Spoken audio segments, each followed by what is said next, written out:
Rise and Grind Morning Show. Good morning, everybody. It is Wednesday, and you know what that means. We're going to get into some Detroit Lions news and rumors and also NFL predictions and NFL news and rumors today. Loaded topic sheet today. I doubt we're going to get through everything, but, man, flip or flop this morning. It's a new segment, new topic. We're going to be talking about several football players from around the league. Are their new homes going to allow them to flip their career, or are they going to flop and regress? That's going to be topic number one. And then PFF gets it wrong. Now, 6 days ago or so, they put out an article, and we're going to review it based on the new information since Frank Ragnow has posted his retirement. And then Mike Florio will have a 6-minute video today, a little bit of movie day today, talking about Dan Campbell and the changes that have ensued within Detroit. And is he ready for the challenge? So all that and more, we'll be back here in 15 seconds. Good morning, everybody.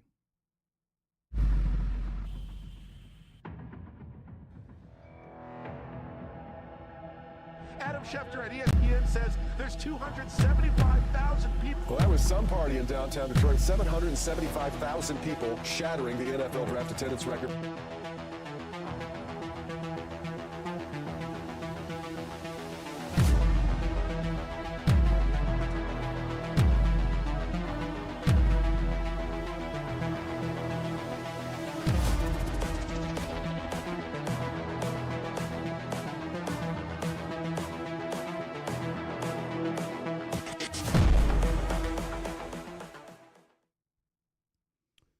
Gentlemen, are your engines ready to go today? Because today we have to get to a lot of topics as quickly as we can, but I don't want to lose the ability to really talk about them and really dive into some of these subjects.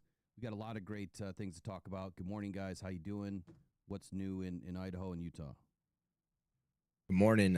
I could use a couple jumping jacks or push-ups, but I'll get there. I promise. Better late than never, right? There we go. There's it's coming in. The energy's coming in. Tomorrow we're just going to put the cameras on the ground. We'll do 30, 30, 30, and yeah, I'll probably do 5, 4, and 2, and then I'll just shut the show off and be done for Split them up. Right? Split them up. Split up the reps however you need to do it. Yeah, I definitely need to do something. I went to the park yesterday, and I could barely get up the warped wall, man, and I knew that's when I need to get back in the gym. Jiminy Christmas. Yeah. Well, if you're feeling it, man, imagine how I feel, right? 77 holes. 77. I'll tell you what, my back hurt like crazy because it wasn't just digging with a shovel. I mean, it was digging with my hands, digging with the little hand trowel, getting on my hands and knees. Yeah, all over the house. Will, I think you might be a little low for your volume. Uh-oh. Let me make an adjustment. Uh-oh. Yeah.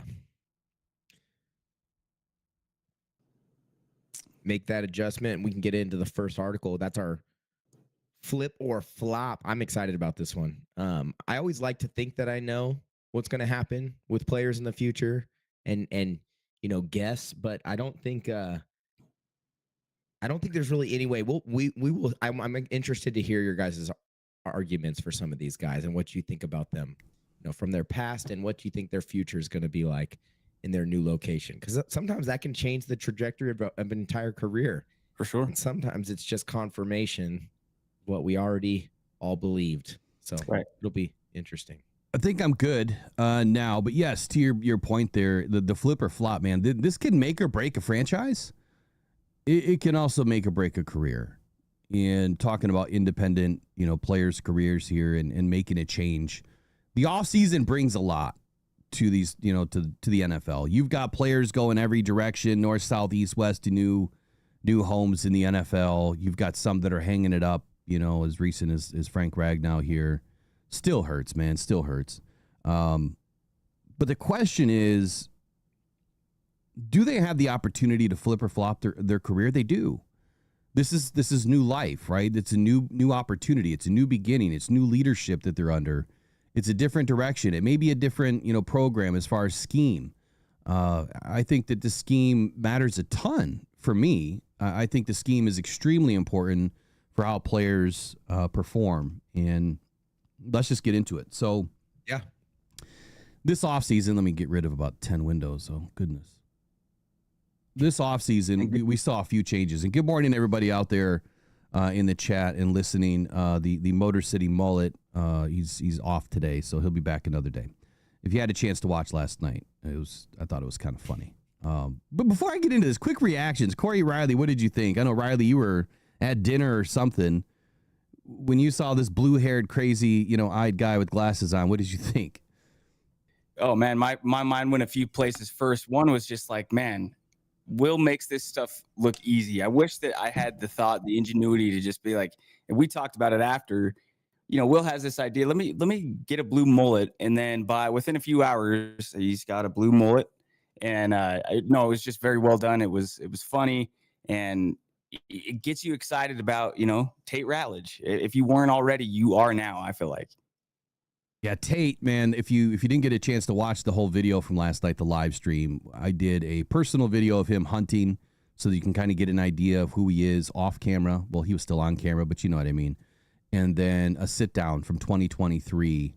And I swear I heard nothing but Frank Ragnall, Taylor Decker, Penei Sewell, all living within Tate Ratledge when he was talking about what he believes in as a football player. Sorry for the pivot, but Corey, I know you had a chance to see it too last night. What were you thinking? Well, I got to see the thumbnail. I didn't even get to really watch the entire video. I saw the thumbnail, and that had enough of an impact on me to know that what was going to be held within. And I think, like if we can get a segment every week of the Motor City Mullet just breaking down pancake blocks like that, I think that'll bring the energy when the season rolls around. And I think you're right about the Tate, vibe and his character and culture fitting in perfectly with the Lions. I think that's what Brad does with his draft picks. I think that is probably one of the most, biggest check boxes in the draft process when the Lions are looking at a prospect is, does he fit the culture, right? And it's no more true with this team than with any other team in the entire league. And we're going to talk about, how these cultures of these new places where these players are going fits them. I think Tate Ratledge, perfect fit. Ahmed Hassani, perfect fit. These guys are grinders. They fit the culture of not just the team, but Detroit as a city as well. And I think that is when you get the greatest cohesion of an entire football club is when you have the culture of the location and the team matching. So, it's exciting to see. Love it, man. I couldn't agree more. A couple of quick shout outs real quick before we really get started. So, of course, we got Mahdi's in the house, Hassanin, all the way from Cairo, right? Egypt? Yes, sir. Yes, so sir. Good morning. Appreciate you joining us as often as you do. I know that's got to be early or late for you, depending on how you start your day and how you go to bed, but appreciate you, man. Full Slate Farm had a question. I didn't see the question. If you want to ask it again, be more than happy to try to answer it here in a few moments. Oh, here it is. I think he was asking about, how have the predictions changed? And we're going to talk about that a little later. Yep, we will. I know that, we'll address that. So you're going to have to wait, tuned. Full State.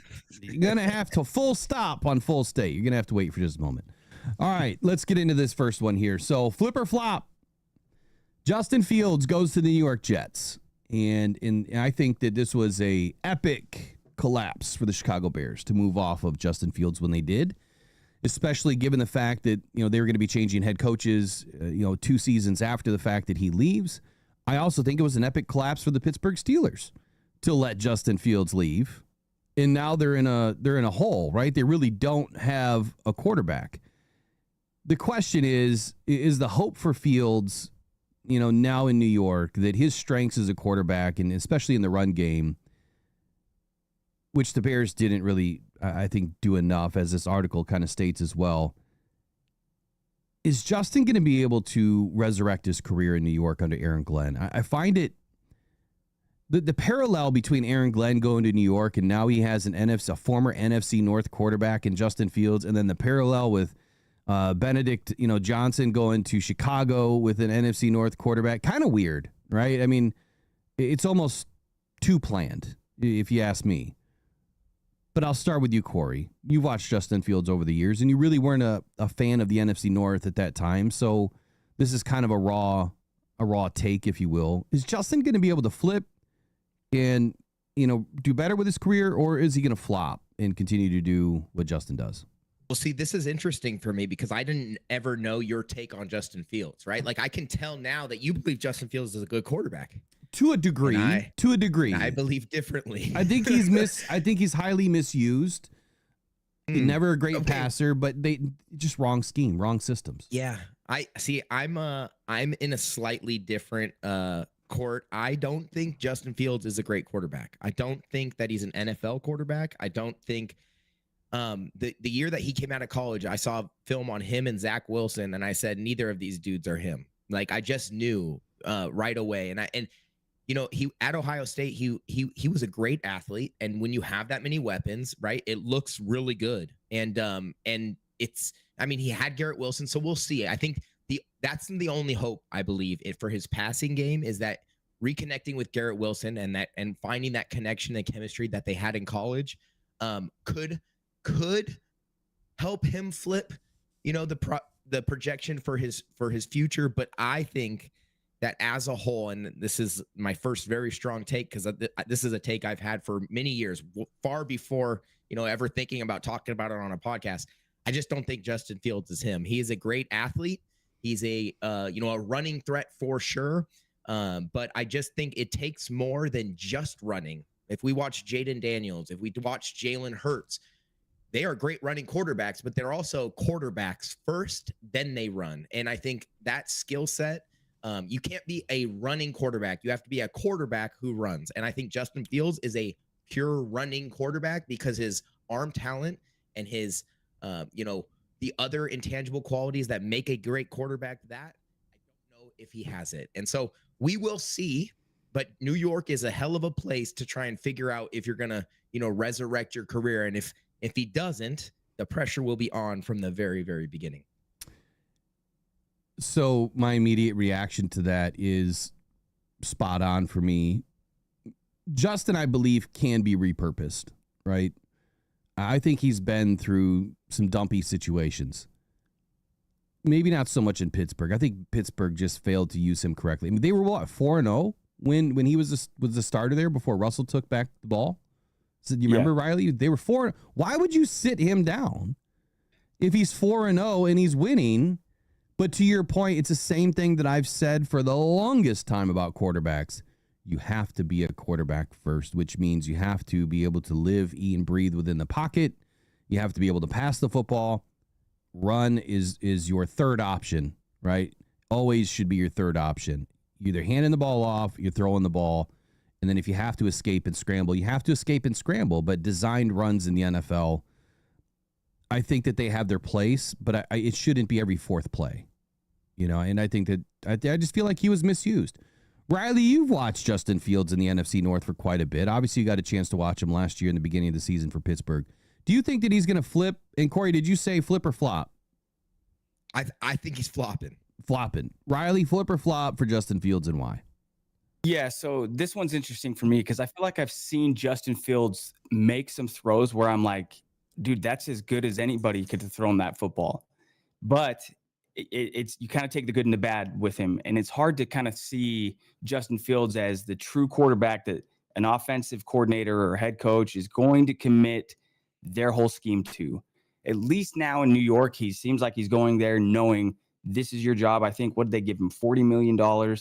I think they'll at least commit to trying to see if they can, really make it work with him, which I don't think he's really had even with Chicago and Pittsburgh. So from a personal standpoint, professional standpoint, I feel like Justin Fields, I could see why he would be saying, this is it. I feel good about this opportunity, but I just don't know if he's, talent-wise, it wouldn't be a surprise if New York's getting a new quarterback in a year or 2 years, from now. But I guess what is their ceiling? If they win 8 games this year, can Justin Fields do that? Is that a measurement for flop or, what's the term here? I think that's a great point. So how do you measure the flip or the flop? If we were to dig into it a little bit deeper and say, okay, he's going to a New York team that is in a rebuild, and this is not a team that should compete this year, you would think, just because it's a new coaching staff, that Aaron Glenn doesn't believe that. But it's a rebuild. So yeah, if they win 7 or 8 games, does that mean he's flopping? I don't think so. If he wins 7 or 8 games this year, I would say that he's right on pace. And I would say that the future could be bright. They've got to use him right. So Aaron Glenn's going to have to get in his head, number one, and number two, Tanner Engstrand could be the reason why he does flop. Tanner Engstrand is a brand new offensive coordinator for the Jets. You know, a former quarterbacks coach, assistant. I think he was passing game coordinator for the Lions, and now he's out there in New York. So that is a big upgrade, right? Put your money where your mouth is. Flip or flop. Come on. We got to get on to the next guy. I'm gonna make you make a decision. Riley, what were you? You are flipping or flopping? I'm gonna Pass say the eye test. When you watch the game, are we gonna be like, damn, Justin Fields? He could be. We would want him on the Lions. And I'm not saying anything about Jared Goff, but it's like that's your test. Would you want him on the Lions after next season, or would you not want him on the Lions as your backup or whoever? It doesn't matter. I would never want him on the Lions. I'm just saying a caliber of player like him, at the end of the day, you're going to look at him and say, dang, good job, Justin Fields. Or, Justin Fields. I don't think he's going to go and recreate his career by any means. So I guess I would say flop on that. But I do think he could go have the best statistics of his career and they could win 6 or 7 games. Okay. Look, I'm not going to let this go 3-0. I've got to push the envelope. I'm going flip. You have to. It's 2-1, so I've got to be. Like, I think that Justin has enough to resurrect his career. I got to pause on this segment for just a moment because Attila the Hun had a question or statement in the chat, and it is: so have we seen the Alex Anzalone social media post and the SI story, which states he isn't wearing Lions gear? Attila states that he has looked at the past reels. And Alex isn't wearing any Lions gear in several of those as well. So to the short answer, Attila, is I saw the headline. I briefed it quickly because it was clickbait. And yeah, I mean, why are we constantly clickbaiting and driving narratives in Detroit media? This is something that the reason why I'm here is because of that. Well, not the whole reason. The first reason is because I had to kind of restart my life after cancer. But yeah. Truth, transparent, honest me says it's clickbait. I'm not going to believe in it. I'm not going to buy in it. Alex Anzalone is a team captain. If he wants a little bit more money, if that's truly what this issue is about, like Jack Campbell said, he's a pro's pro. He, believes in Jack. It's between him and the team. It'll get worked out. It absolutely will get worked out. I am not worried about it. It is a non-story for me. You guys have anything you want to add to that? I think you're exactly right. Yeah, you got to be careful what you read and how much emphasis you put into it. Journalists are sometimes paid by the click, right? And so for them to literally repurpose content to get you to look at it one more time is their job. It's like sales, and you don't like solicitors when they walk up to your door. So sometimes you got to be a little more specific when you are reading into things and understanding, the context of what it's saying. And yeah, man, Alex Anzalone, if we're going to worry about what somebody's wearing in every single social media post, like this is very specific. And I just think that we're getting a little bit silly now. But you got to have stuff to talk about. It's the off season. So how to your point, I didn't even think about that, but how silly is that to think that a Lions football player is supposed to wear Lions gear every day? I only know one person outside of me that wears something Lions on just about every single day, and that is Eric. I have this hat on or some version of a Lions hat or shirt or coat, it seems like, with me wherever I go. And partly that's because half my wardrobe is Lion stuff. The other half is a lot of dress clothes. And I'm not wearing, dress clothes everywhere I go. I'm not wearing suits and boots everywhere. Like Nate said in the chat, weird. I don't wear my work uniform when I'm not working. Exactly. There you go. Like, exactly. Are you going and working out in your jersey, in your helmet? Like, no, you're going to be in something that's comfortable. You're going to, whatever you feel comfortable in, that's what you're going to wear. If it happens to be a Lions shirt that day, great. Hell, it could be a Nebraska Cornhusker, shirt for all I know. I don't even know where Alex went to. Where'd he go? Florida? It could be a Florida Gator shirt. Does that mean that he wants to go back and play for Florida? Come on, Riley. Anything on this? Then we'll step off. Yeah, go ahead, Riley. Yeah. No, I think you guys made the great great points. I can see Alex, being conflicted. Do I wear the home blue or the away white? I'm running. His wife's just like, it's going down to the store, aren't you? Yeah, but this matters. I need to know what, or do I know, I love it. Do I go with the black? But no, these guys said it all. If I had Alex Anzalone money, I think that my personal confliction in the morning would be, am I taking the red Lambo or am I taking the white one? Am I taking the, which car? Am I taking the Range? What am I doing today? It wouldn't be what kind of underwear I'm wearing. That would not be a thought that crosses my mind ever. So, all right, let's get back into flip or flop. So ridiculous. There's also people who manage his social media. You know that he didn't edit that video himself. He's not like, you know what? Let me put in all these scenes where I'm not wearing my team stuff. Like, bro, come on. Exactly. Anyways, yes, back into it. Let's go. Justin Fields, flop. Back into the zone here on flip or flop. I'm introducing the next guy, right? Which is Daniel Jones. Daniel Jones. I have a feeling we're all going to be in a certain area in this one.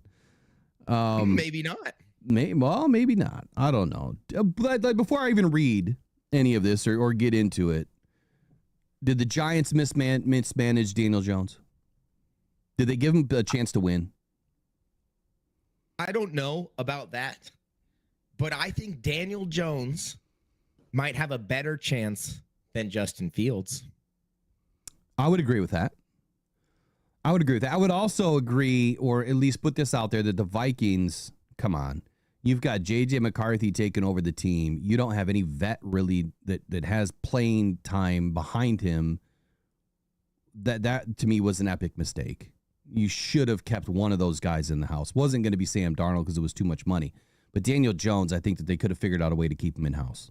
All right, so the Giants. Jones was cut by the Giants in November of last season and then signed by the Vikings for the remainder of that season in 2024. Now, there was a scenario in which possibly Daniel Jones was going to follow in Sam Darnold's footsteps and that he was going to lead the charge there in Skull Land. Didn't happen. The Vikings decided to go young. They put J.J. McCarthy behind center. And now Daniel Jones is off to the Colts. Now, I do believe that this is a good landing spot for him because Anthony Richardson, there's been a lot of waver on whether he's going to be able to actually produce or even stay healthy to finish the season. So I'll just go with the question. Yeah. Corey, is he going to flip or flop his career in Indianapolis? I'm going to keep this shorter. I'm going to go probably against the grain in what you think. And I'm going to say he's going to flip it. Because he has a very low bar from where expectations are, right? Unlike Justin Fields, he hasn't shown the big glimmers of silver lining that's like, whoa, he could be an amazing. I think the bar is a lot lower for Daniel Jones. I don't think any of us ever thought of him as high as the Giants did by moving up in the first round to pick him, right? Like, I think we all knew that was a bad pick. But now he's getting a chance to go into a team where, for the same reasons I didn't like Justin Fields, I don't like Anthony Richardson. He didn't play enough in college. He's a freak athlete, but it takes way more than a freak athlete to play quarterback. So I think Daniel Jones is the exact opposite.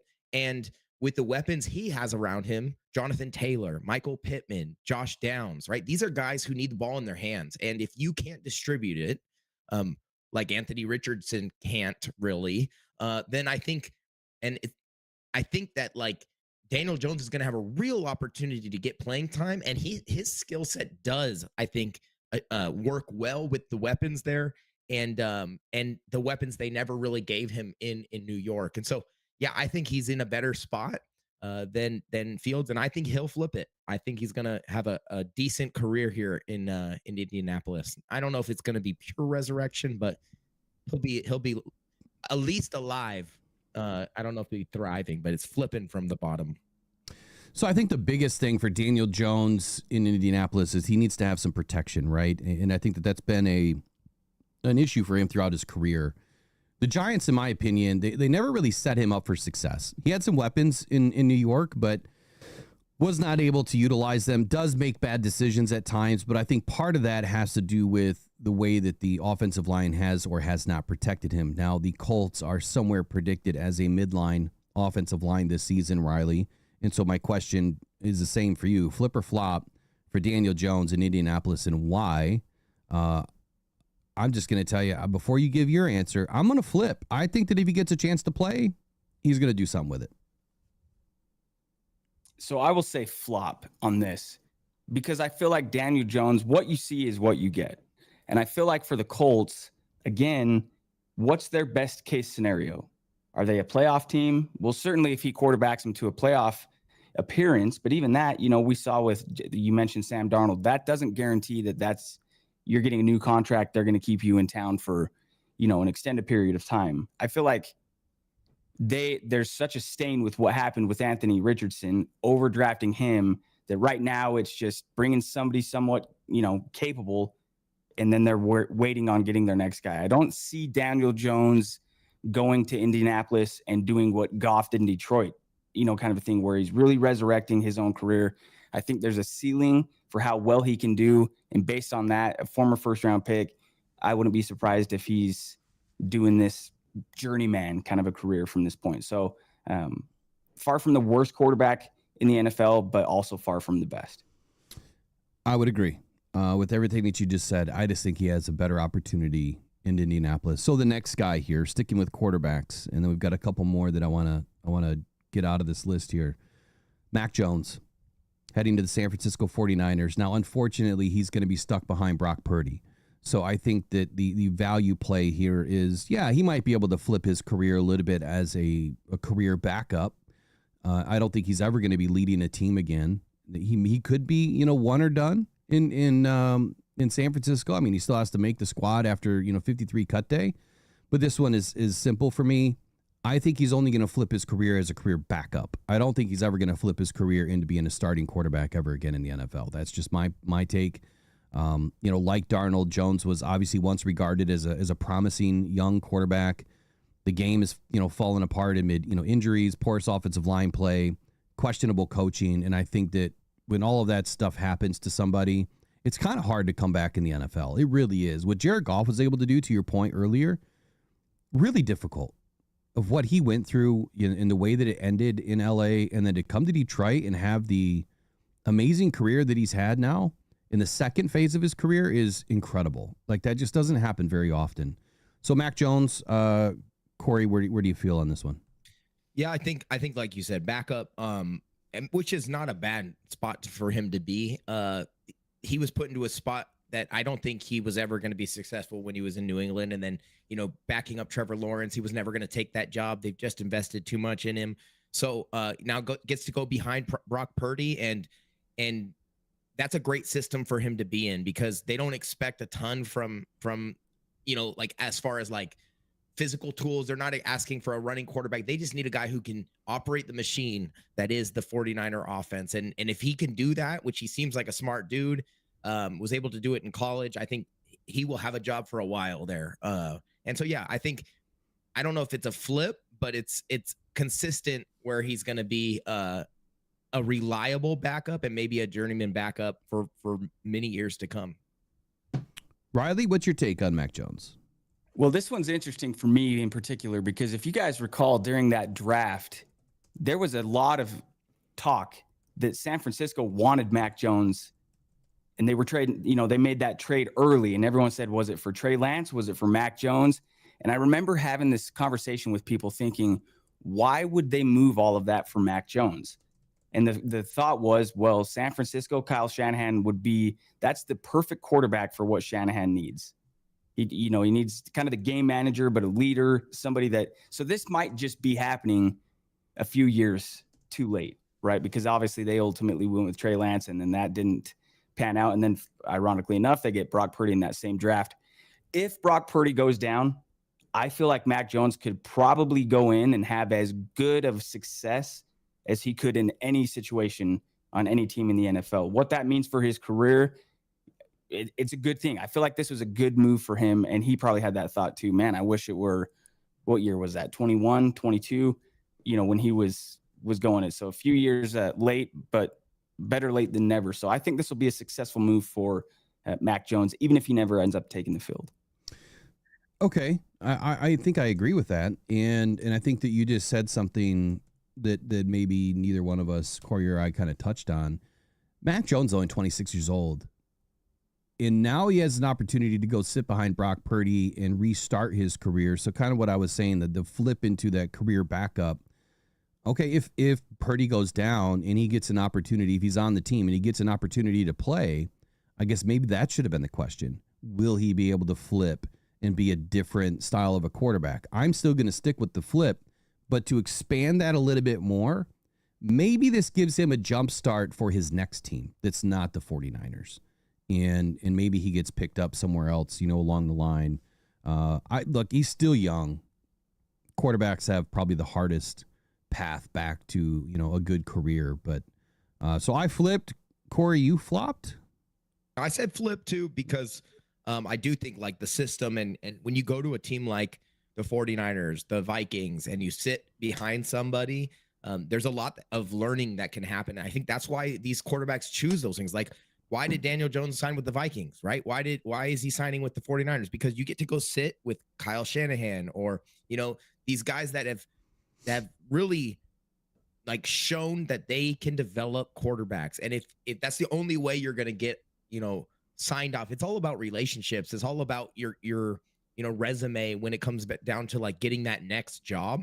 And if you could say, oh, I spent some time with Kyle Shanahan, then it's like, dude, that's a big deal for the next team that's going to draft you, because he's got a great reputation. And if he signs off and says, yeah, this is a guy, he can do it.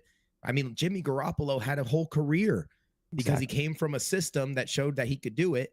And that worked well for him and his bank account. That's for sure. So I see something similar happening with these guys. Hey, real quick, I got to address something real quick in the chat. So Sam Kraut was asking about the coffee. Sam, you're not a member yet. I emphasize yet. So you don't know this, but I send out boxes of coffee to all of the elite members every month. And in last month, I wasn't able to send any out because I sold so much coffee that I ran out, and trying to get my beans with all of this tariff thing that was going on. It's happening. It's not. It's happening. It's not. I couldn't get my beans, and I still haven't gotten my beans. So I can't create my coffee, and I've been looking for something to substitute. So pause for just a moment on the coffee. If I can remake a new coffee, I will absolutely put it back up. I need to take it down off the store for the moment. And we were having a member conversation about this. Like, what do I change the elite box to? It's got to be something different for at least right now. So I thought you were planting coffee trees in your backyard yesterday. 77 holes. Like, what were you doing? You haven't grown your own beans yet, Will? That was at my home in South America. That's right. Yeah. Okay. Yeah. So this next player, flip or flop, got two more to go, and then we'll step off of this. Actually, let's just make this one be the last one. No, I can't. I got to do the other one. Deebo Samuel. So obviously a player that has now joined the Washington Commanders. It's going to be an interesting showdown for the Detroit Lions and Washington Commanders, the rematch. But now they've added a weapon that we know all too well that can be extremely dangerous with the ball in his hands, and that's Deebo Samuel. To me, I don't think he's really flipping or flopping his career at this point. I think that he's had a pretty good career, and I think that going to the type of system that the Commanders run with this RPO-heavy system, it's going to explode for this guy. How can you not put your eyes all over Samuel and try to cover Daniels and the weapons downfield all at the same time? I don't care if Deebo Samuel is lined up in the slot or if he's back there, in a wishbone or something. You know what I mean? You put the ball anywhere near him, and you're going to commit resources to that. So I think that his career is going to explode. I just hope it doesn't happen when the Detroit Lions have a matchup. So this one's not really fitting flip or flop, but I'm going to just go ahead and say flip because his career is going to get even better.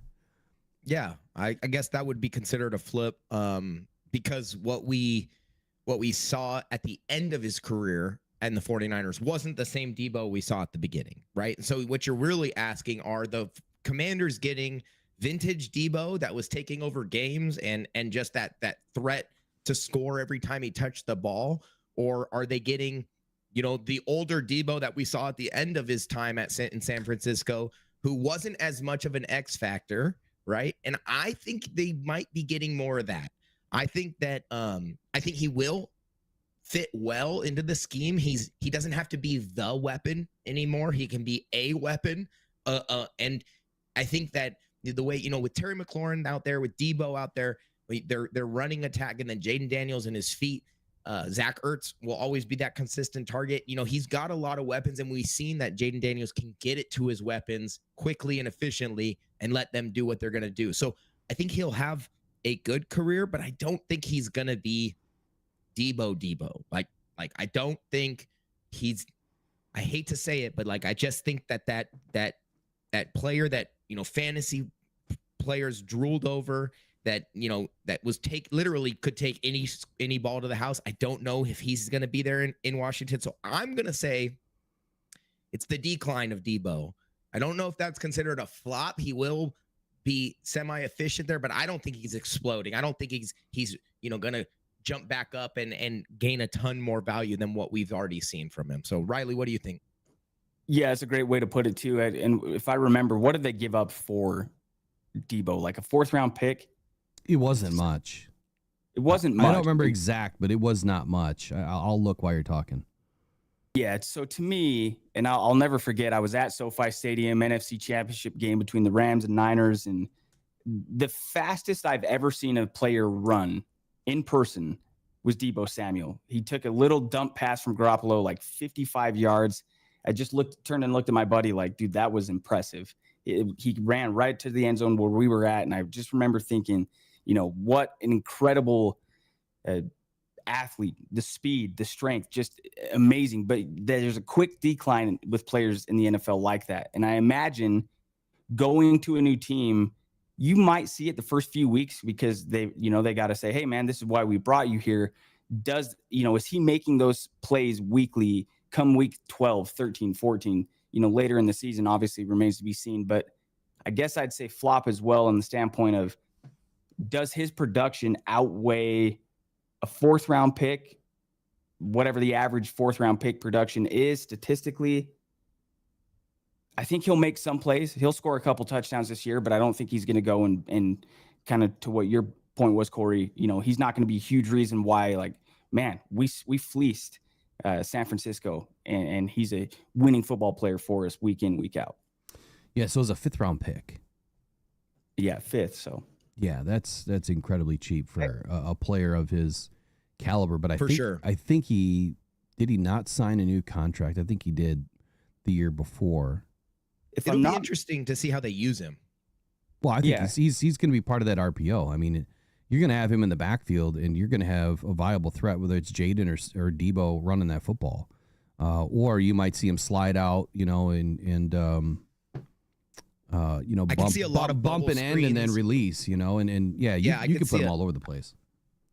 I don't know if they're going to use him like they used him as a running back in Shanahan's offense, because I don't know if Kingsbury and his scheme is as creative as that. We've seen what Kingsbury likes to do with his weapons, and I think Jaden Daniels being able to distribute the ball quickly does matter, because Deebo, he's not known for being the down the field threat. He's known for getting the ball in his hands, breaking a tackle or two, and then taking it to the house. And so that does fit the RPO scheme. It does fit quick screens and bubble screens and tunnel screens and those types of things, which Deebo's gotten good at. But I just don't know if he's going to break as many tackles as he was breaking when he was younger Deebo, right? I just think of Deebo as the character from Friday. So this last player, now this really isn't a flipper flop, but this is a player that Lions fans, or a large portion of Lions fans, were clamoring or clapping at Brad Holmes to say, get this guy in Detroit. Like, you haven't addressed the other side of Aiden Hutchinson. Bring him in, and we don't care what you spend. Wrong answer, right? Joey Bosa ends up in Buffalo. He's older, right? And he had a 10.5 sack season recently and a 20 knockdown season in 2021. He was the 2016 number 3 pick. Is that what I'm seeing? He was the number 3 pick overall.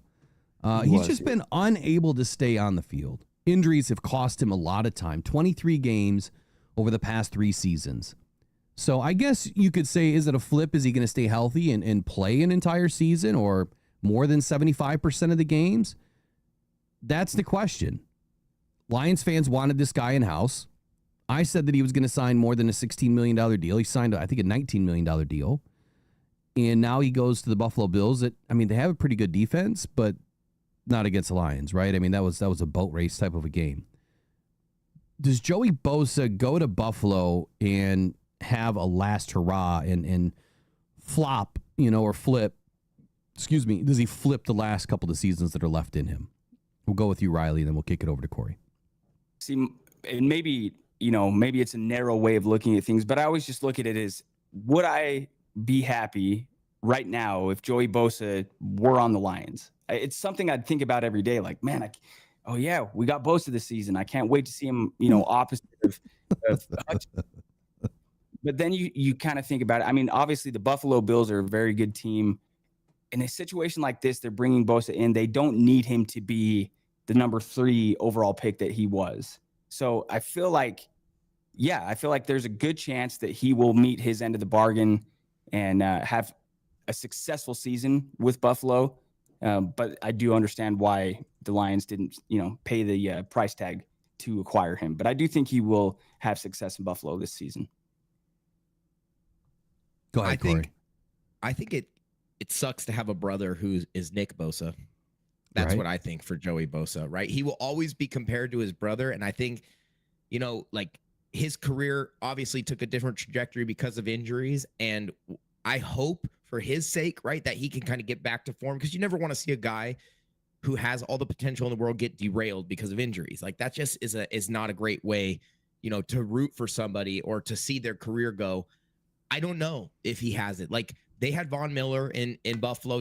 He had injuries and it didn't really work out. They had a huge contract for him, and they took Landon Jackson. So they're double dipping in the edge game, right? They went for free agents. They went for high draft picks, maybe not high. I think he went in the 3rd round or something, but it's like, they obviously know they need help. I think they are in a much different position than the Lions. I think, people question like Nina Kimes, right? Are the defensive line depth, but if Aiden comes back and is healthy, which from everything we've seen, he looks great. They put out another clip of Ahmed and Aiden, working around a bag, and both of those dudes are moving. So like, I don't think we have to worry about that. And then we went and got more depth. And if you could say like 6th round, 3rd round, right? Landon Jackson, Ahmed Hassanin. I don't know who I'd rather have. I do know who I'd rather have. And I think the Lions got the better player. I'm just being completely honest with you. You could take all the measurables out of it. We're talking about football players. And if you want to put Landon Jackson and Ahmed Hassanin, I'll put money on it that at the end of the day, the stats are going to be on Ahmed's side. Like, I'll not money, but I'll give a Riley O'Brien guarantee that, just like there's one interception at least guaranteed for Terrion Arnold next year. I'm telling you right now, let's look at the stats a couple years from now, and I'll tell you who had the better draft pick. And it at a bargain. So like let's let the chips fall where they may. Joey Bosa, I hope he has a good year for the Buffalo Bills, because he deserves it, right? And I think he's a good football player. We'll hope that it flips. Riley's writing it down. Look, he's putting me in the red book. He said Landon Jackson versus Ahmed Hassanin 3 years from now. Check the stats. Hey, I told Will I need to start timestamping some of these things. So as we're listening, and you know what? I just looked at the clock. I'm like, all right, I got to do the quick math because we're a couple hours behind. So, okay, I'm going to send this to keep rolling, man. You're rolling. I love it. I love it. No, it's beautiful. I love it. You were right. So yeah, let's go. Like Joey Bosa, good for. I'm going to say, let's flip his trajectory. Let's say he's going to get over the injury bug, and he's going to have some success for Buffalo. He's going to definitely have some success, and that's why Landon Jackson will not see the field anytime soon. Well, I understand. I appreciate the take too, especially on your brother there. I have full confidence that as long as everybody stays healthy, it's going to be a great season to watch some of these later round guys kind of show some people up. And Joey Bosa's, injury riddled, 3 seasons. He's already injured, in OTAs. He pulled up a calf. I think it was yesterday or the day before. Are you serious? There was an update that he pulled a calf already. However, Coach McDermott said that he plans on having him back for training camp. So it was kind of a big, to-do that he's already injured, but they're expecting he'll be back for training camp. So Yeah, it looks like the injury bug is not going to leave him alone just yet. I mean, he's getting older, and my question, with a lot of this stuff is, are they stretching? Because you see the guys get injured all the time, and soft tissue injuries, and it's like, man, just stretch more. And I'm sure they're doing a ton, but if you don't hydrate right and if you don't stretch right, you're gonna pull up with something. It just happens. But as you age and as your body gets, hit by 1,000 car crashes every single season, you're bound to have something. But that's it for Flip or Flop. It went a lot longer than I expected, but that's okay. That's okay. Let's get into the next segment here. Do we want to do movie time right now and listen to Mike Florio, or do we want to get into DJ Reed and this energy uptick that he's seen with the Detroit Lions versus other teams, and the fact that PFF is getting it wrong already, but what also PFF got right about DJ Reed? So should we just go there, Riley? Are you ready for that one?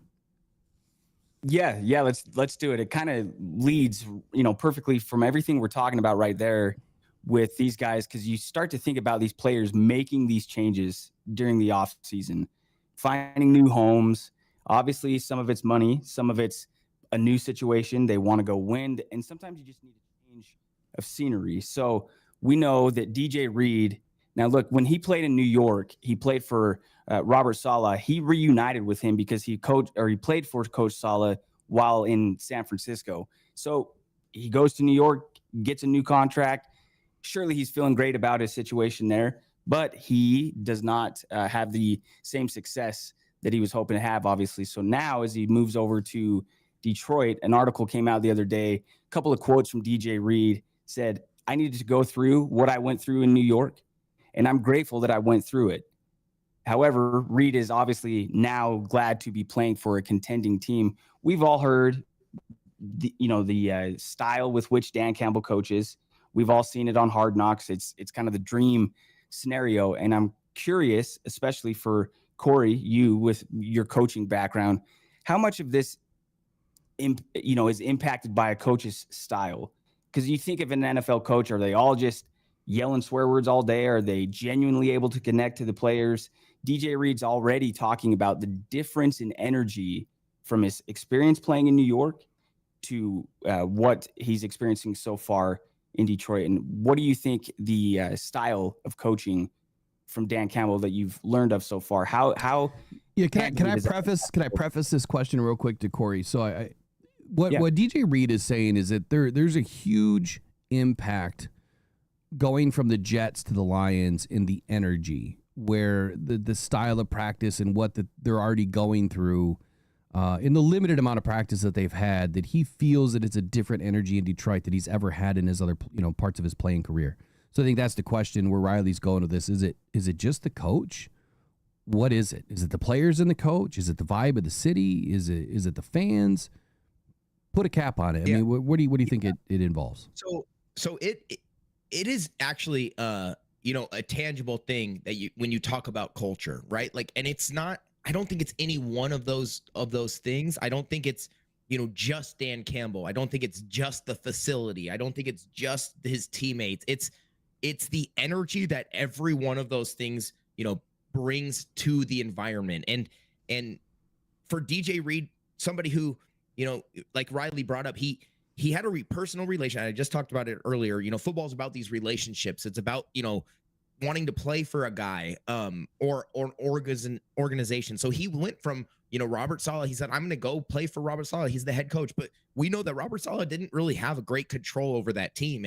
And maybe the culture he was trying to build as a head coach of the New York Jets didn't translate. And so you can have a great relationship with a coach, right? But that doesn't necessarily mean that the culture around the team or the impact that coach is going to have on the greater, energy or vibe of the locker room is going to translate. And so what I think DJ Reed is really saying with these comments is that it's tangible. Being a Detroit Lion, the grit aspect of it, the culture, and it comes from the draft picks. It comes from the free agent signings. It comes from, like I said before, the location and the cohesion between, the team and the place in which they're located. And I think he stepped in the building, and I don't know how much impact he's having with Dan Campbell specifically. I know he's having a ton of, interactions with the DB's coach. I know he's having a ton of interactions with Coach Shepard, but like there's only so much interaction truly you get to build, especially early on in your playing career. And I know this is something that Ahmed is transitioning with as well. Is like when you're new to a team, like it takes time to build those relationships and build the trust. But there is something to be said of like the energy of when you step in the building and what you can feel tangibly around you. And it comes from expectations. It comes from, success and the expectation of success moving forward. And that's something that they haven't known in New York for a long time. And it's something that we are getting familiar with here in Detroit. Sustaining it will be a different story, but we know that is what's going on now in the building, and he obviously can feel it. So it's good news for us. So let me dive into this a little bit more, and I love how you just kind of framed that. But what Reed said is, or what he was asked, simply was, "Did you notice a difference in the energy right away?" And a simple 3-word quote by him is, "Yeah, for sure." And then this article kind of went on to frame, that Dan Campbell certainly brings a palpable energy and passion. It's kind of helped turn the team into a winning franchise, over the last, this will be 5 seasons. And there's no surprise that a team with a consistent quarterback and a coach over the last few years feels different, right? It's not a revolving door. And I think that is one thing that maybe DJ Reed has that now that he didn't have before so much is this organization has been pretty much the same. This is the first year that we've lost a ton of, positional coaches and coordinators, but the head coach is the same, the GM is the same, the ownership is the same, and 75% of the rest of the team is the same. And then you have the nuance of bringing over some of the same players from last season, a large portion of them. So that team chemistry, the dynamic, the culture, the identity, everything that it's about is the same, but it's getting better year after year or year over year. And then you bring in a guy like DJ Reed that if you haven't had a chance to watch his press conference, I mean, just amazing the way that he spoke about his time, before and what he's excited to do in the future. It is who he is as a person. Perfect fit. I'm not surprised that he's feeling a big energy swing coming to Detroit. And a matter of fact, this was surprising to me. But PFF put out an article yesterday. I mean, maybe it wasn't yesterday. Let me double check that. Let me make sure I got that right. It was yesterday at 6 a.m. ranking the corners ahead of this season. And I want to know in the chat right now. Let me put a question in. If you haven't seen it, or if you have, let me end that one. Where do you guys think? In the comments later in the chat right now, where do you guys think that DJ Reed is ranked? Now, have you guys looked at the article that I sent over? I think we touched on it just a little bit before we got in the show. When we were BSing, but I know Riley was definitely pleasantly surprised to see some names on that list, and I think I remember where it was, but I'm not going to call it out. I'll let the chat guess on where they think DJ Reed falls in the top list of cornerbacks. Yeah, so let me put this up. So where do you think DJ Reed is ranked among all corners this season to start the season? And where do you think that falls with the guy that we lost in Carlton Davis? Well, you're going to find out here in just about 10 seconds. I'm going to bring it in. We're going to talk about the first 10 or so at least, and quickly. But man, Brad Holmes hit another home run. If this is an accurate publication, right? If this holds true for the entire season, there's some good things coming to Detroit this season here in the back end. All right, take a look at the screen here. Sauce Gardner is number 1. Is this any surprise, guys? It is not. I like Pat Surtain more, but sure. I would agree, Corey, that and Riley both. I don't think it's a surprise, but I like Pat Surtain better than Sauce, simply because I think Pat Surtain has more of a complete game, and I think that Sauce is not tested enough. Trent McDuffie at number 3. What do you guys think here? He's good. Yeah, I'll give him credit. You know, when you get what into happened to L'Jarius Sneed? He just kind of fell off. Right. Yeah. That huge, much ado about, what are they going to give? What are they going to trade for him? And then you never hear from him. You're going to say something, Corey. Go ahead. Well, I mean, it's hard because, like, dude, corners they affect the game so much, but they don't get a ton of, if they're not picking off the ball, if they're like not getting thrown at, you never get to really see their highlights. And so, some of these names, right? Like, they're good, but you can't like pull up a play to be like, that's why he's 3 and this guy's 4, right? They're all good. And they're like, so you could kind of mix and match them, but like, Jalen Johnson, Chicago Bears at number 4, right? Versus, Trent McDuffie, like either way, like they're both damn good, I don't know what else to say. And corners are so hard, man. Like so hard because the scheme matters a lot. Yeah. So to your point, though, it's like corners are the first to kind of get rode out of town, right? Because they're doing something or not doing something. Like they're the first to kind of get picked on because they're out on an island, and at the same time they don't get enough credit, I think, for the work that they do. Yeah. I think that if the receiver doesn't catch the ball or something, it's like, oh, the quarterback made a bad throw. And no, like go look at the play. I mean, either the defensive line affected the quarterback or the corner was just in his hip pocket and just made a good play. So number 4, Jalen Johnson with Chicago Bears. Look, I didn't think that Jalen Johnson had a great 24 campaign at all.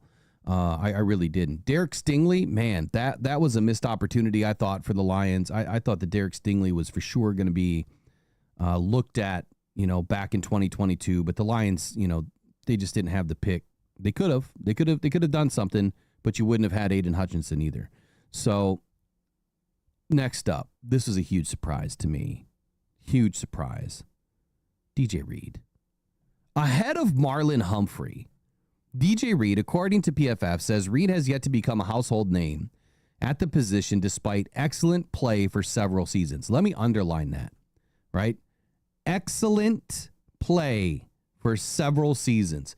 This guy, I mean, his scores, his PFF grades have been stellar for years. According to PFF, his advanced coverage grade over the past 2 seasons ranks 5th, while his 89.3 standard PFF coverage grade ranks 12th. 89.3 coverage grade. Reed has put together 6 straight seasons, earning a 70-plus PFF overall grade.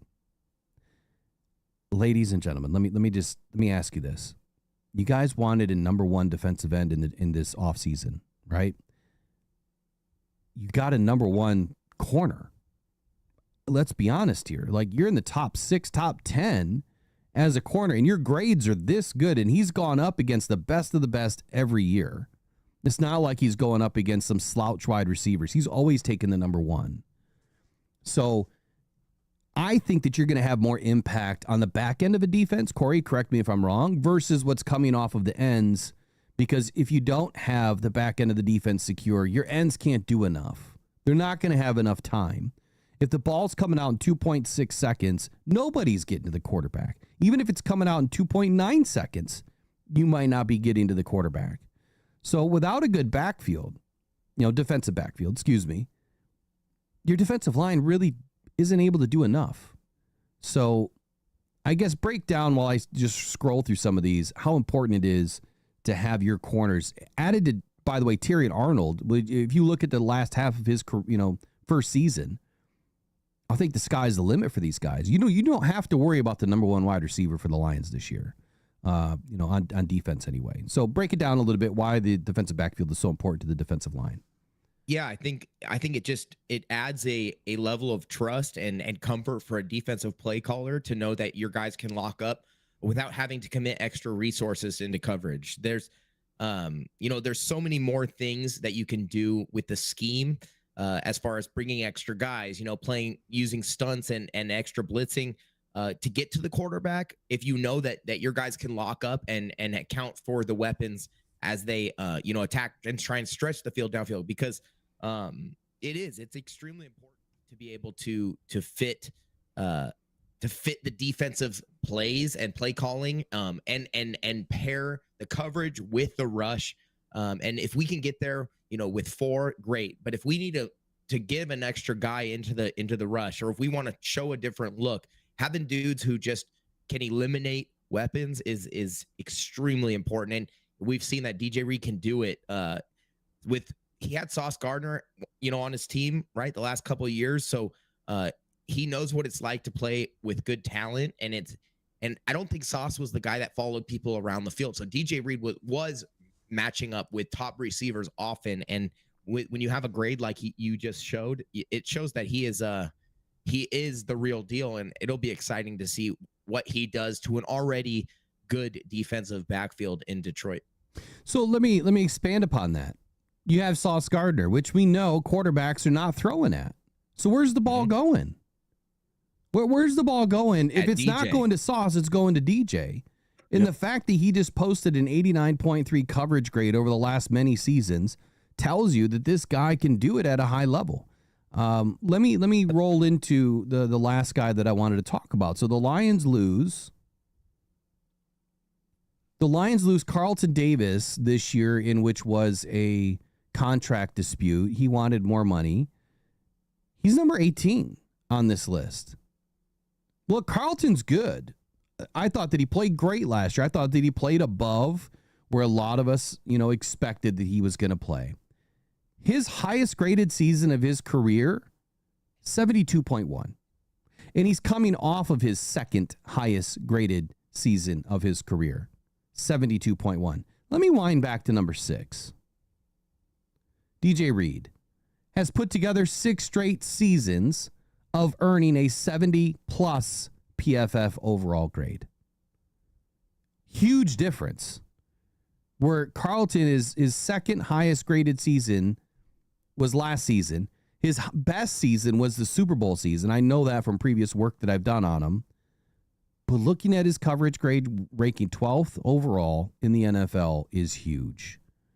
And that's what we've been missing in this backfield, is somebody that can hang with the better receivers. Yeah, so, that's crazy that DJ Reed had 6 years at the same level that Carlton Davis, like his top year was. That's crazy. That's it is huge. Fact. So Riley, you went through it last year. I think that, the many times that we spoke last season about Carlton Davis, we were all pleasantly surprised at how well he was playing. And we did see a little bit of a drop off when, he left the game with the broken jaw, but it took a meek, maybe a couple of quarters to put his game together. And I think that we were doing just fine. Have we forgotten that we still have Amik Robertson on this roster too? I mean, that is 3 deadly corners that, in my opinion, could make up a top 5 DB room just with the corners. But before I go too far, what were your thoughts on Carlton Davis last year? And now seeing the comparison between the grading, at least in PFF, and Carlton Davis, what's your thoughts now? Yeah, no, I appreciate you kind of bringing it full circle, because that was exactly my thought. Was last year, okay, the Lions signed Carlton Davis. I start looking up. I'm like, oh, this guy's really a fantastic football player. He's going to be awesome in Detroit. Then the season starts to play out, and it's like, dude, we got to keep this guy around. But it was always kind of a 1-year deal with Carlton Davis. So I wasn't surprised when he left, but then you're inevitably thinking, can this new acquisition not be a letdown, right? DJ Reed even said the other day, or maybe it was a month ago, he tweeted out something just randomly like, I can't believe I'm playing with Brian Branch, with Kirby Joseph. And then you start to look at, let's just say they both were paid equally. Reed seems to have a little bit more value. Then you take into consideration that Reed's making $12 million less, and he's coming to a situation like Detroit where he really wants to win football games. I understand why Carlton Davis would take as much money as he can, but would you want to go from Detroit to New England? If this were early 2000s, yes, but times have changed. And Detroit's, a winning situation, and I think DJ Reed's primed and set up in a perfect position to come to Detroit and find success. So let me just remind everybody for just a moment what's going on in this DB room. Kirby Joseph, clearly the number 1 safety in the league last year. He led the league in interceptions, but his grading, pretty solid grading. I do think that he makes some mistakes at times, but we'll forgive that for just a moment. Brian Branch, coming into his 3rd season, was also a top 5 safety last year. And at one point throughout the season, it was Kirby at 1, Branch at 2, and then it was changed to Kirby at 1, Branch at 3. So you're talking the Lions have the 2 best safeties, or at least 2 of the top 3 safeties in the league. And you have a top 6 corner, and you have Terrion Arnold, the former first-round draft pick, who played like a top 20 corner during spurts last season. The game's going to slow down big time for him. And then Amik Robertson. I didn't even look to see if Amik was ranked on this list. I'm going to look real quick. I don't think he is. I don't think so. He's not ranked in the top 32. I think that's a shame. But his play was incredible too last season. The Lions, in my opinion, Corey, we're looking at a top 5 DB room overall, safeties and corners. Would you agree or disagree? No, that sounds pretty much accurate to me. Like all the points that you're making, and Riley made some great points about the money, like taking the value for what you're getting. It's like, man, it feels like we got a great deal, and I think our defense is going to be locked down this year. Plus, if Rakestraw is good enough that Brad Holmes took him in the 2nd round last year, we hardly saw anything from him last year. Imagine him being a really good football player, dude. This defensive back room is locked and loaded. Yeah. I think that we're going to be in for a big surprise. Look, if you can't throw the ball against this team, what is that going to do for Aiden Hutchinson? And what is that going to do for, the other side, whether it's Davenport or Pascal or Ahmed? It doesn't matter it doesn't matter. Like, this team is loaded right now. This defensive line is loaded. And that's where I want to segue next, is the defensive line. So one of the hot topics that I noticed was kind of getting a little bit of airplay here. One, it started with Mina Kimes. And so I'm going to kind of revisit this a little bit. I think that PFF got this wrong again. And this happened to come out several days ago. They're doing roster rankings, strengths, weaknesses, and X factors. And to Corey's point this morning off air that we discussed this already. But now we need to discuss it again, because this came out on May 29th. And it was saying, verbatim, let me read a little bit of this once I get it pulled up in front of me. Real quick. Go ahead. Oh, no. You got it. No, you say what you got to say, and then I'll pull this up. Yeah, no, I was just going to say, hey, I thought it was going to take a second longer to pull that up. I was going to remind everybody, please, to hit that like for us. If you have not already, I think we're at, where are we at, Trace? 47. 47. Get us a few more, hit a 3-pointer for us. Somebody push us to 50, please. Would be much appreciated. Helps the channel grow. We'll do ads off at 60 today. Just get us to 60 likes. I'll turn the ads off immediately. We do that every day. I don't know why people forget when they come in to smash that like button, and you will be ad free from the beginning. So 60 likes, we'll get the ads off for you guys. So let's segue into something that we already spoke about the other day. And that was the X factor, according to PFF, is going to be Aiden Hutchinson this season. I'm going to say that that's not correct, but hear me out. It also said that the biggest strength was the offensive line, it being PFF. They said the biggest weakness was the defensive line. I'm just going to throw it out there. Frank Ragnow is retired since this article was put out. What's changed now for Detroit? What's changed for what this article, if they were to do a reprint, what would it say? Here's my X factor. Given the situation that we're faced right now, the X factor for me is 3 players. Graham Glasgow, how is he going to transition to be in the center? Our 2nd round pick, Tate Ratledge, how is he going to perform in his first season? Oftentimes we see highly graded offensive linemen coming in from, the college ranks that do not perform well in their first season. That can't happen. And I don't expect it to happen for Tate, but it just can't happen. Here's my X factor on the defense. It is not Aiden Hutchinson. I'm expecting Aiden to get back to at least 90% of where he was last season. I'm not expecting him to have 15 plus sacks. He doesn't need to.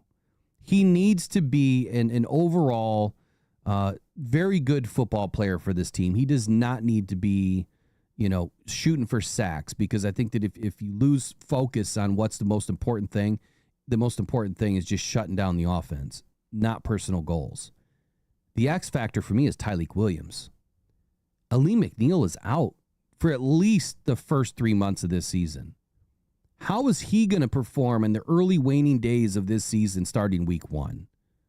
Is he going to be able to hold down the fort and be able to affect the offensive line like Aleem McNeil did? So now that we're revisiting this, PFF saying that our biggest weakness was the defensive line depth, they completely got this wrong. We won 15 games with third and fourth string defensive players. We are on our 7th or 8th defensive end. Yeah, it might not have been the best output statistically, for sacks and this, that, and the other thing, but we were still shutting down the run game. I think our defensive line depth might be one of the best in the NFL. We brought that entire team back and then added some pieces to it. Some pieces that can play. Grant Stewart. Who's the other guy? Lopez that we brought in as a nose tackle, defensive tackle. We brought in some really good depth, and then adding Tyleik Williams. Biggest strength, they said offensive line. How does that change, Corey? I mean, when you lose an all-pro center, it changes. It goes from a strength to maybe it's not our weakness, but it's definitely a question, right? And you said Tate Ratledge could possibly be, there's questions. Maybe he's the X factor now, right? Maybe I think if we're going to go rookie draft picks, maybe it's not Tyleik, and yeah, he will have to fill in. But I think somebody else, like having Davenport healthy, having Aiden back, will help kind of with his transition into the league. I think Tate is going to have a role on that offensive line now that we lost, Frank Ragnow, and that's a huge hole to fill. I think he'll do a great job. I mean, he's got the mullet, and if that thing has any power like your Motor City mullet, man, then he's destined for success, right? But that is the X factor to me. I think the defensive line depth is fine, and I think Marcus Davenport being healthy, right, will be a great thing to see. We'll see if he can sustain it. Everything sounds good coming out of camp. We just talked about how good our defensive backfield is. So I think offensive line goes from being a obvious strength to now there are some questions, and I think some opportunities for guys to step up and prove to us, what they're going to be for the sustained future. So Tyleik, I think, is a good option though too, because he will impact the game, and we will need it. We're definitely going to need his impact early with Lee being out. So let's be real here for a moment too. Tyleik Williams is not a pass rushing specialist as a defensive tackle. He's 330 pounds. In his first year at Ohio State, he had 5.5 sacks. The scheme kind of changed a little bit. Ohio State asked him to do some things a little bit differently, control the run game, control the line of scrimmage. And so he wasn't really stacking up the stats, as far as sacks, that we're concerned. That could change with the scheme in Detroit. It could change. He might be asked to do more, but I don't think so. For me, I think that it's going to be, keep the main thing. He's really good at controlling the line of scrimmage, eating up double teams, and controlling the run game, both through the A and B gap. Let him do that. Just let him be that guy. You stack him next to DJ Reader. You got two massive guys in the middle of this defense. It's going to be almost impossible for offenses to run through that, which means I think you're going to get a lot more. You're going to get a lot more opportunity on the outside. Does that make sense? To be able to, Aiden's going to have more opportunity. So, Riley, what do you think has changed now since this publication came out, telling us that the Lions' biggest strength was the offensive line, the biggest weakness, defensive line? How does that change?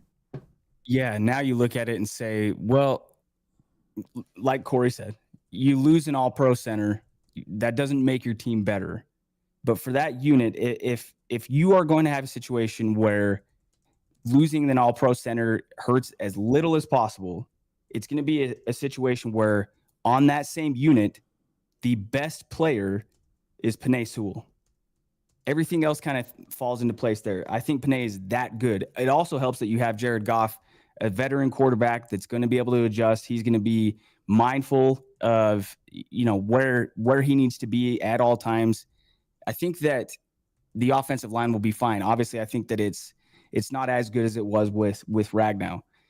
On the defensive line, as you're saying this, Will, I'm thinking, imagine Tyleek, if he's having success these first 2-3 months of the season, and then Aleem McNeil comes back, and if Davenport, if we can get a full season out of him, from what we're hearing, he looks phenomenal, making plays where you're like, that's why the Lions are so high on this guy. Injuries be damned, they're rolling with him again. I feel like the defensive line is a strength of this team, and I feel like the offensive line now is the question. But again, if you're telling me that a line with Decker and Penei Sewell is a question, I'll take my chances.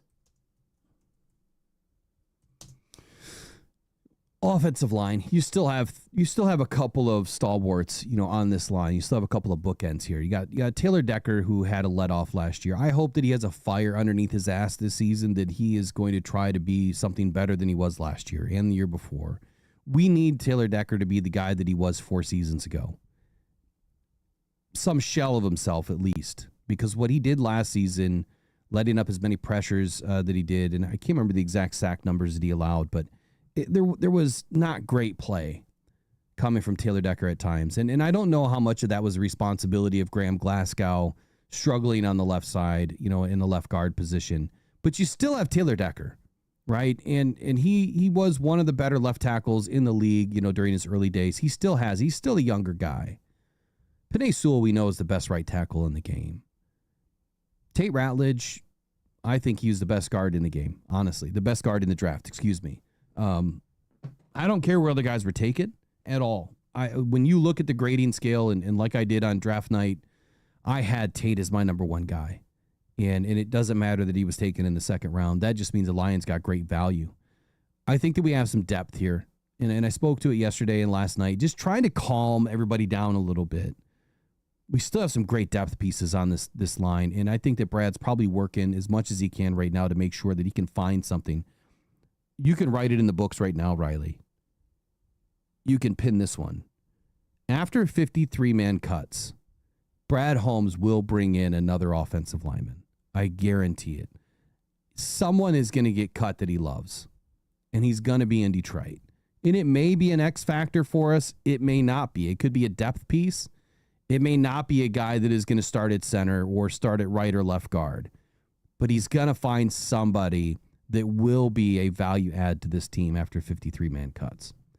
Final few minutes on this subject. Anybody have anything they want to add to? I think we covered it pretty well. There's a lot of chat going on about Marcus Davenport and his health, how many games we need from him, half a season, right? Like 14, 15 starts. If he does miss, that allows the opportunity for other guys to come in and get some reps. And I think now that we have the depth, right, we have a young developmental pass rusher, it might not be bad to see, get them thrown into the fire early and get some real game reps. And I know preseason will be full of those guys. Like Dan Campbell said, all the young guys are going to get a ton of reps during those preseason games. So we will truly get to see what that depth looks like pretty soon, actually. Coming up here pretty soon. Man, I say it every year. We're going to blink and it's like training camp already. Like, holy cow. Yeah, it's going to be here in no time. So Lions play next month. I did have one quick question on that, Will. I was going to ask, how you nailed the Ratledge pick? Mm-hmm. How much more excited would you have been? And you were excited, but if you knew that Ragnow was retiring a month later, I mean, is the value, was it even more? Because you sat down. I remember you were at the draft with Eric. You sat down, started going through names. You're like, oh, it's got to be Ratledge here. Knowing Ragnow retires a month later, does that not just make that even more of a value pick for you? Yeah, I kind of said it last night that I think what Brad did was surgical in this draft. And I mean that with the intent of what that word means. I think that he looked at, this draft and he said, he knew obviously something was going on with Frank. I think that's the honest conversation that we have to have. Does anybody really feel on this panel or in the chat or in the comments later that Brad Holmes didn't know something was going on with Frank, that Frank was weighing whether or not that he was going to play another season or not? And whatever your answer is, I feel that Brad knew clearly that he had to prepare as much as he could without jumping for needs. He had to prepare as much as he could. So yeah, to your point, Riley, we're in the draft room. I'm looking at the draft board, my draft board, and I'm looking at what we need. And I'm thinking it has to be Tate. If we're going to grab an offensive lineman that's going to have a shot at helping this team, given the guard positions that we thought were in flux headed into this season, Tate was the highest graded guy on my list, just so happened to be Brad's too. So it made perfect sense. To answer your question, how much more value do I put on it, or how much more value was it? I think we got good value at getting Tate where we did. I'm surprised that he was there, honestly. The only question that I have is, why didn't he double down and get Jared Wilson too? I think the answer is Brad's he's not gonna draft for need, and he wasn't gonna jump the gun. So he felt confident. My speculation, Brad felt confident in what we already had for depth. The guys that he brought in last year with Christian Mahogany, Giovanni Manu, and then bringing in Tate Ratledge and Miles Frazier, this season, I think he felt confident adding to that depth that we were going to be okay. You already had Graham Glasgow on the roster. We know that he can play center.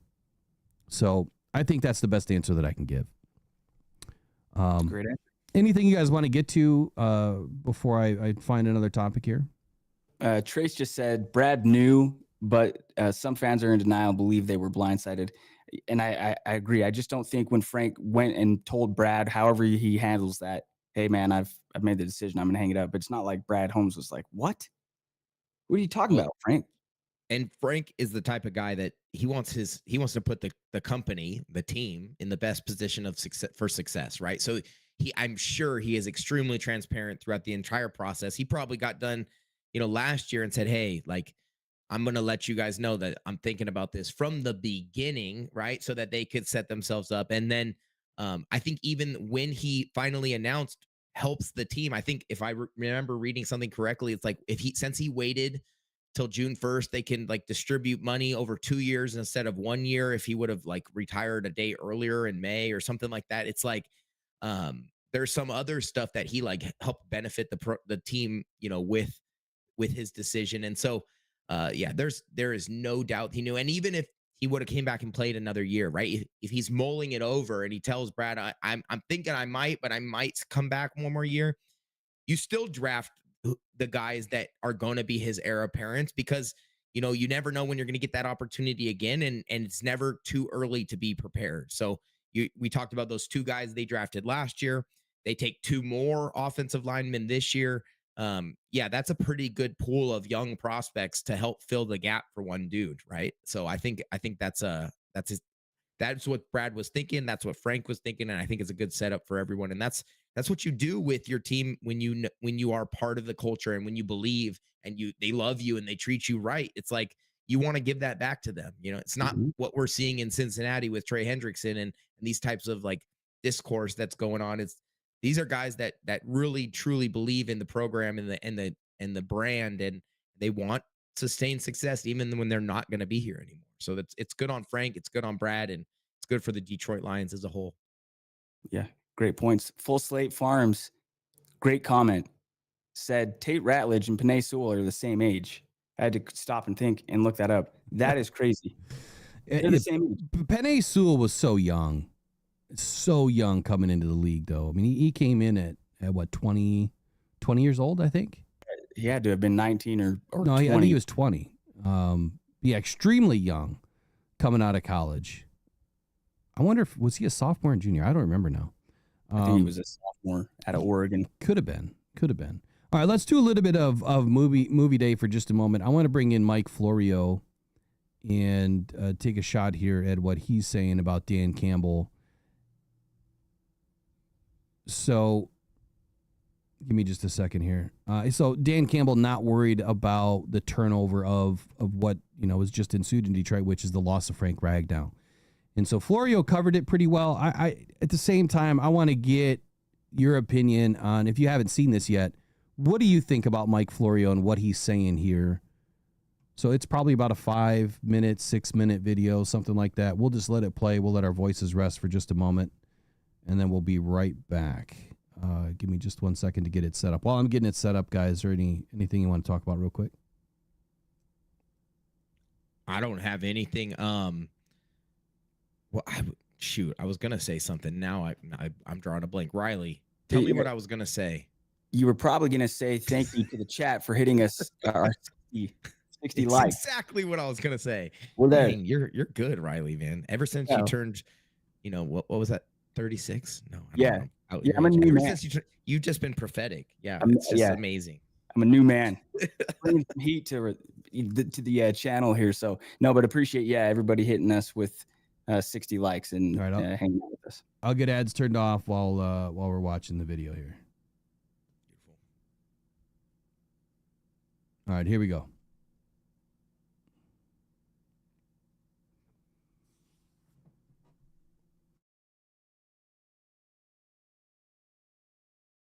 Dan Campbell, head coach of the Lions, and I think he gave these comments before Frank Ragnow actually retired, but at the same time, I think he knew. Here he is recently discussing all of the turnover that the Lions are facing heading into the 2025 season. Look, give us any nugget you need to. All right, it's all good. We'll take all of that. So give us every excuse, and we will use that, especially when the time is right. But I'm not worried about that we don't have pass rush. I'm not worried about that we lost 2 coordinators. I'm not worried about the injuries. I'm not worried about the Hall of Fame game. I'm not worried about the schedule. I think it's perfect. I think it lines up perfect. I think it's going to be what's best for us with where we're at going into 2025. My 5th year here, the core of this team's 5th year. And I really think it's exactly what we're going to need. The timing is perfect. Hey, it's all you can do because, number one, nobody is going to feel sorry for you. If anything, some of the teams that have been steamrolled by the Lions the past few years are going to take some quiet glee in watching them experience adversity and maybe getting pushed back down to the road apple that they had been for so long in the NFC and the NFL at large. And that's the Bill Belichick approach, the Bill Parcells approach. Yeah. Like, you don't make excuses for anything. You don't say, oh, woe is me. If you start thinking that way, you're chalking this season up as a lost cause before it even begins. That's Look right. at all the turnover we've had. Look at all the coaching expertise that's gone. Look at how much harder our schedule is. 7 outdoor games. We're going to play all the teams of the NFC East, all the teams of the AFC North. We got a first-place schedule since we won the division again. Oh, my God, we're not going to be 15-2 again. I mean, they could be a better team and have a lesser record this year when it's all said and done, and maybe better prepared and better equipped to win in January. Yeah, 100%. I mean, I think you look at all that, you look what they're dealing with. I mean, first off, like what he's trying to do, his messaging, like you said, there's no way around it. And he's not going to let that creep into his brain. He doesn't want that to creep into his players' brains. Excuses, what all this, right? That's how late in the fourth quarter you give up on a football game. Oh, we're just not playing our best today. We'll chalk it up to next week. That's the culture. That's the knee-biting culture of the Detroit Lions. So, and he's got maybe the most incredible way of messaging in all of football, and the way Dan Campbell says it. Right? He says it in a way, too, to where I don't care if he has no other choice to say it or not. You believe it.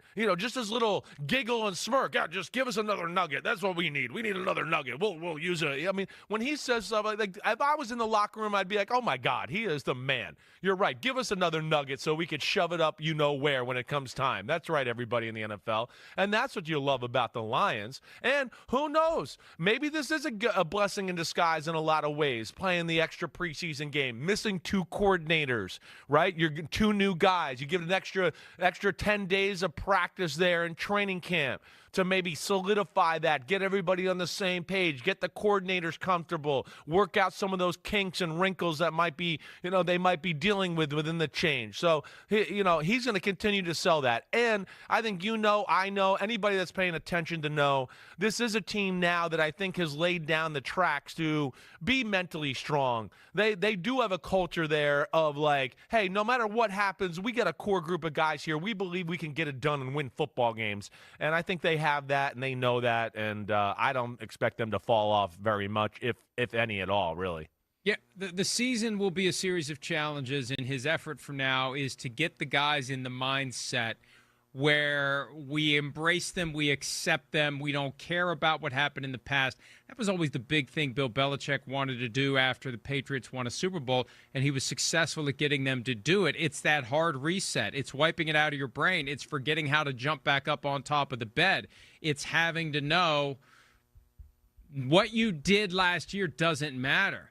That's why the ring ceremony was always the last and final turning of the page. We're done talking about last year. What happened last year doesn't matter. We're on to this year. And it makes it impossible to fully appreciate what you're accomplishing as you're doing it, but it's part of the focus that's necessary to get you ready to compete with 31 other teams for the prize that's being handed out this year. Because if you're thinking about last year was easy, last year was better, the good old days are gone for good, maybe it was our only shot against the 49ers in the 2023 NFC Championship, you start thinking about all that stuff, the next thing you know, you're 1-3, and you're digging yourself out of a hole the rest of the season. That's right. That's right. And that's where I think his messaging will still just be in the moment, today, work, here we are. Screw all the other stuff. We didn't have control of the schedule. This is what they threw at us. We're going to deal with it. That's what we do. And I don't think he'll bend off of that one bit, Dan Campbell. And like we talked about, yeah, they've lost the coordinators, they've lost that, but their core group of players, they're stars for the most part. The guys they rely on, minus maybe Frank Ragnow, they're all still there to lead the group. You got Jared Goff, you got Aiden Hutchinson, you got Montgomery and Gibbs, and other got Kirby Joseph on defense, and all these really damn good football players that know what it takes to get it done. And I got to think they're going to be hungry about last year. I mean, they got to feel cheated or just a disappointment that the fact that they didn't get the NFC Championship game. We all saw it. I mean, we all knew they were one of the two best teams in the NFC throughout the year. And then it was kind of remarkable what they did to stay really good with all the injuries they were dealing with late in the year. That speaks to the culture itself. But, yeah, I think they will be literally chomping at the bit when it's time to put the shoulder pads on. Hi, it's Mike Florio. Thanks for watching PFT on YouTube. Hit subscribe for the latest news and analysis. The standard's the standard, boys. That's what I heard.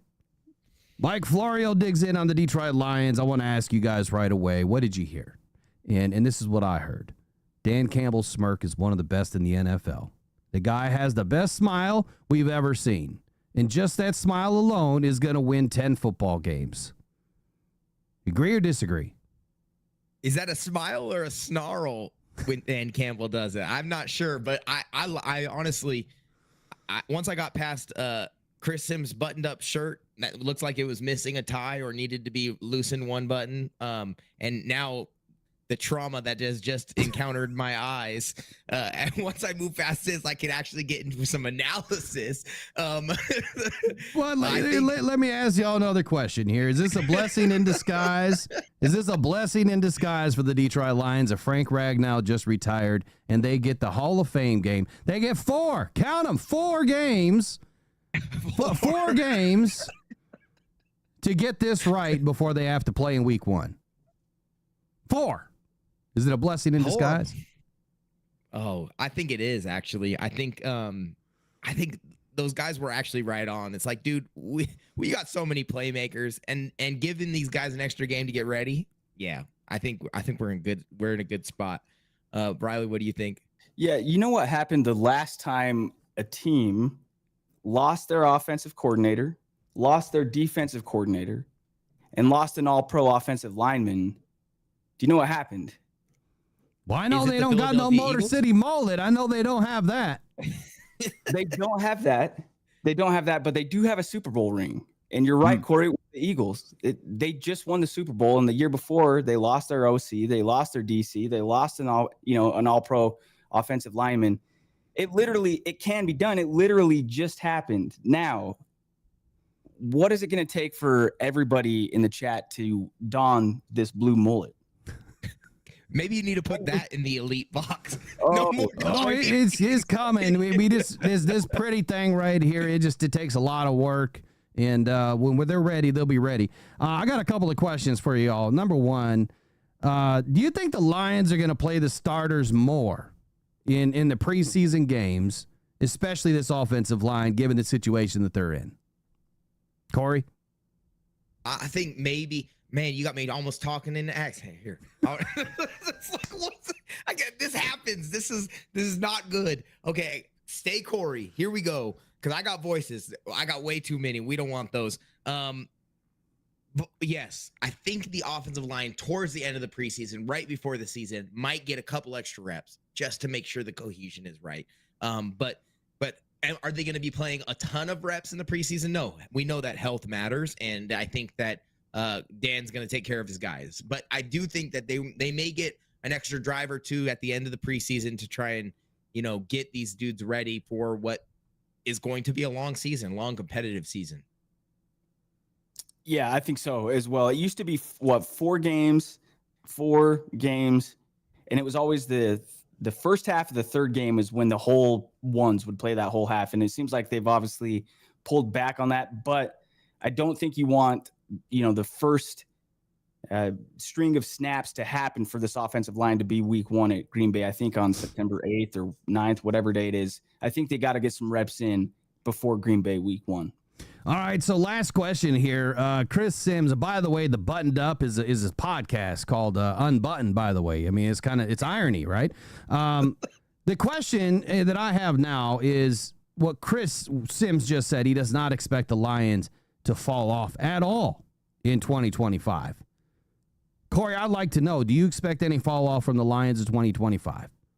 No, I mean, we may not have a 15-2 record, but I think our chances of winning the NFC Championship are just as good, if not better, than they were last year. I think if we stay healthy, there will not be a fall off. I think we will make the playoffs. I think we will win the NFC, and I think we'll be playing in the Super Bowl this year. Just saying. Yeah, I think so too. I think the Lions have a great opportunity. I don't think there's going to be any fall off, to be honest with you. I think the one thing that they said in that video will always reign true, and that is Dan Campbell's smile. I mean, that's going to win 10 football games no matter what. That dude's balls are steel. Like, he is not afraid of any challenge. He doesn't care what happens. He's going to get the job done, and he expects this team to get the job done. And I think one of the most important statements that he made early off in this offseason was this simple. This is our team. It's my team right now. And soon it'll be the players' team. Every single season, he gets this team going, and then it's the captains that take over, and it's their team. So it's going to happen again this year. We're going to have some new leadership stand up. We might have some new captains that'll be voted on, by the rest of the team at some point. And I think that leadership that they've built is the reason why this team is not going to fall off. To everyone out there, that listens, that pays attention, to the Lions, I think that the most important thing that we can say is this team has been around now going into 5 seasons with a large majority of the same cast of characters. The core group is there, offense and defense. That is your biggest reason alone as to why this team is not going to fall off. Final thoughts for you guys on the video that we just watched. Yeah, I think, I harken back to Brad Holmes saying, being asked, what is Dan Campbell's greatest strength? He kind of sat and he thought, I would say it's his ability to bring the team out of a dark place. Well, the great thing is the Lions aren't in a dark place. Dan Campbell is a master motivator. And just as you're talking about, Will, I remember reading it in a book called Wooden, John Wooden, the legendary UCLA basketball coach, who said, I knew I was doing my job. I didn't need to, scream and yell right before the game because we built and practiced and installed a game plan all week. I could go sit in the stands. My players would know how to self-govern. I think that's elite leadership. Dan Campbell wants this team to be, as you said, the players' team. Almost every player that was a big reason why the Lions won 15 games last year is on the team still. And the players that weren't, like Ahmed and like Tyleek and all the entire rookie class, from everything we're seeing, these are great football players. This team is a arguably better football team than they were last year, even if it doesn't translate to 15 wins. I don't care if it doesn't translate to 15 wins. I just want to win the NFC, win the Super Bowl, and you can do that with 12 wins in the regular season, whatever it is, but I'm optimistic. I believe in the leadership from Dan Campbell, and I'm excited, and I don't expect a drop off. I think the team's going to be better. All great points. Go ahead, Corey. I'm sorry. One of the things that they said kind of at the end, and I think this is true for all really good coaches, they don't let their teams, their players get distracted with stuff that they cannot control or that aren't going to affect their success moving forward, right? Like, there's ways to learn from last season. There's ways to take what happened to you and use it as a, like some of the people in chat are saying, like, use it as a chip on your shoulder, right? If we could do this last year, let's go and prove that we should have done it last year and we're going to do it this year. And losing Frank Ragnow, like, yeah, we got to have someone step up, but we're not going to sit there and say, like, oh no, like we'll never get another all-pro center. No, the next guy who steps up, become the all-pro center, right? Like Tate Ratledge, go show us you're going to be great, right? Show us what we have for the future. We're not going to look at these things as a disadvantage. We're not going to look for excuses or make excuses for ourselves, because that's not what life is about. That's not how you become a winner, right? Like you win by taking what happens to you and making the best out of it. That's what it says on the back of my wall. That little black plaque says, "Things turn out best for the people who make the best out of the way things turn out." John Wooden, right? It. So it's like, is it John Wooden? Yeah, that's John Wooden. And I got the pyramid of success up there too. It's like, there's a reason why John Wooden was one of the greatest coaches of all time. It's because of that, right? Like that little line is exactly what Dan Campbell's talking about, is exactly what Florio and Chris Sims are talking about, is exactly what every good coach and good life coach and good, encourager, mentor, teacher, parent teaches people. It's like, you can't control everything, but you can control how you react to it. And that's what the Detroit Lions are going to do. I got a few things to say on this. So, number one, I learned a long time ago, but I didn't start utilizing it till a few years ago. Control what you can control, right? I mean, the things that are out of your control, what can you really do about it? You're either going to adapt or overcome, and hopefully you're not going to fall back. Like those are your three choices: adapt, overcome, or fall back. And then hopefully you don't choose the last one. I want to throw back to a segment that we didn't get enough viewers on. And that was when I interviewed Juju Williams, which I have to apologize. That whole interaction was terrible because of the quality of the video. It was all my fault. But he said something, he was going through a lot, father and mother, there was cancer involved. There was other sicknesses going on, family going through a lot of drama. And then he has a baby girl, that he has to take care of at a very young age. And he just said, there's people that make excuses. Oh, I could have been this, but my knee, I was going to be a great basketball player, but I blew out my ACL, whatever, right? All these different excuses that people come up with because of the situations that they're put in. Well, you're put in that situation for a reason. Whether you believe in certain things or not, you're put in that situation to test yourself, right? And to rise above. The one thing that he said stuck out to me is like, I will never use, my situation as an excuse. I'm going to use it as an opportunity. Man, that is some of the best stuff that I heard in a long time. And I just related it back to the day that I'm waking up from surgery and something hit me like a ton of bricks. Like, dude, you got a second chance. What are you going to do with your life? What haven't you done? And immediately I was like, I've always wanted to be a scout for football, and I've wanted to start a podcast and talk about Lions. And that's what I'm going to do. I've always wanted to get into the media game. That's what I'm going to do. And I used it as pod therapy, right? I had to learn how to talk again because my laryngeal, nerve was all screwed up after surgery. And I was talking through glass. And here we are, entering our third season, second full year in October this year of doing this. And we've made some pretty good headway. So use it as an opportunity, right? It was the great reset for me.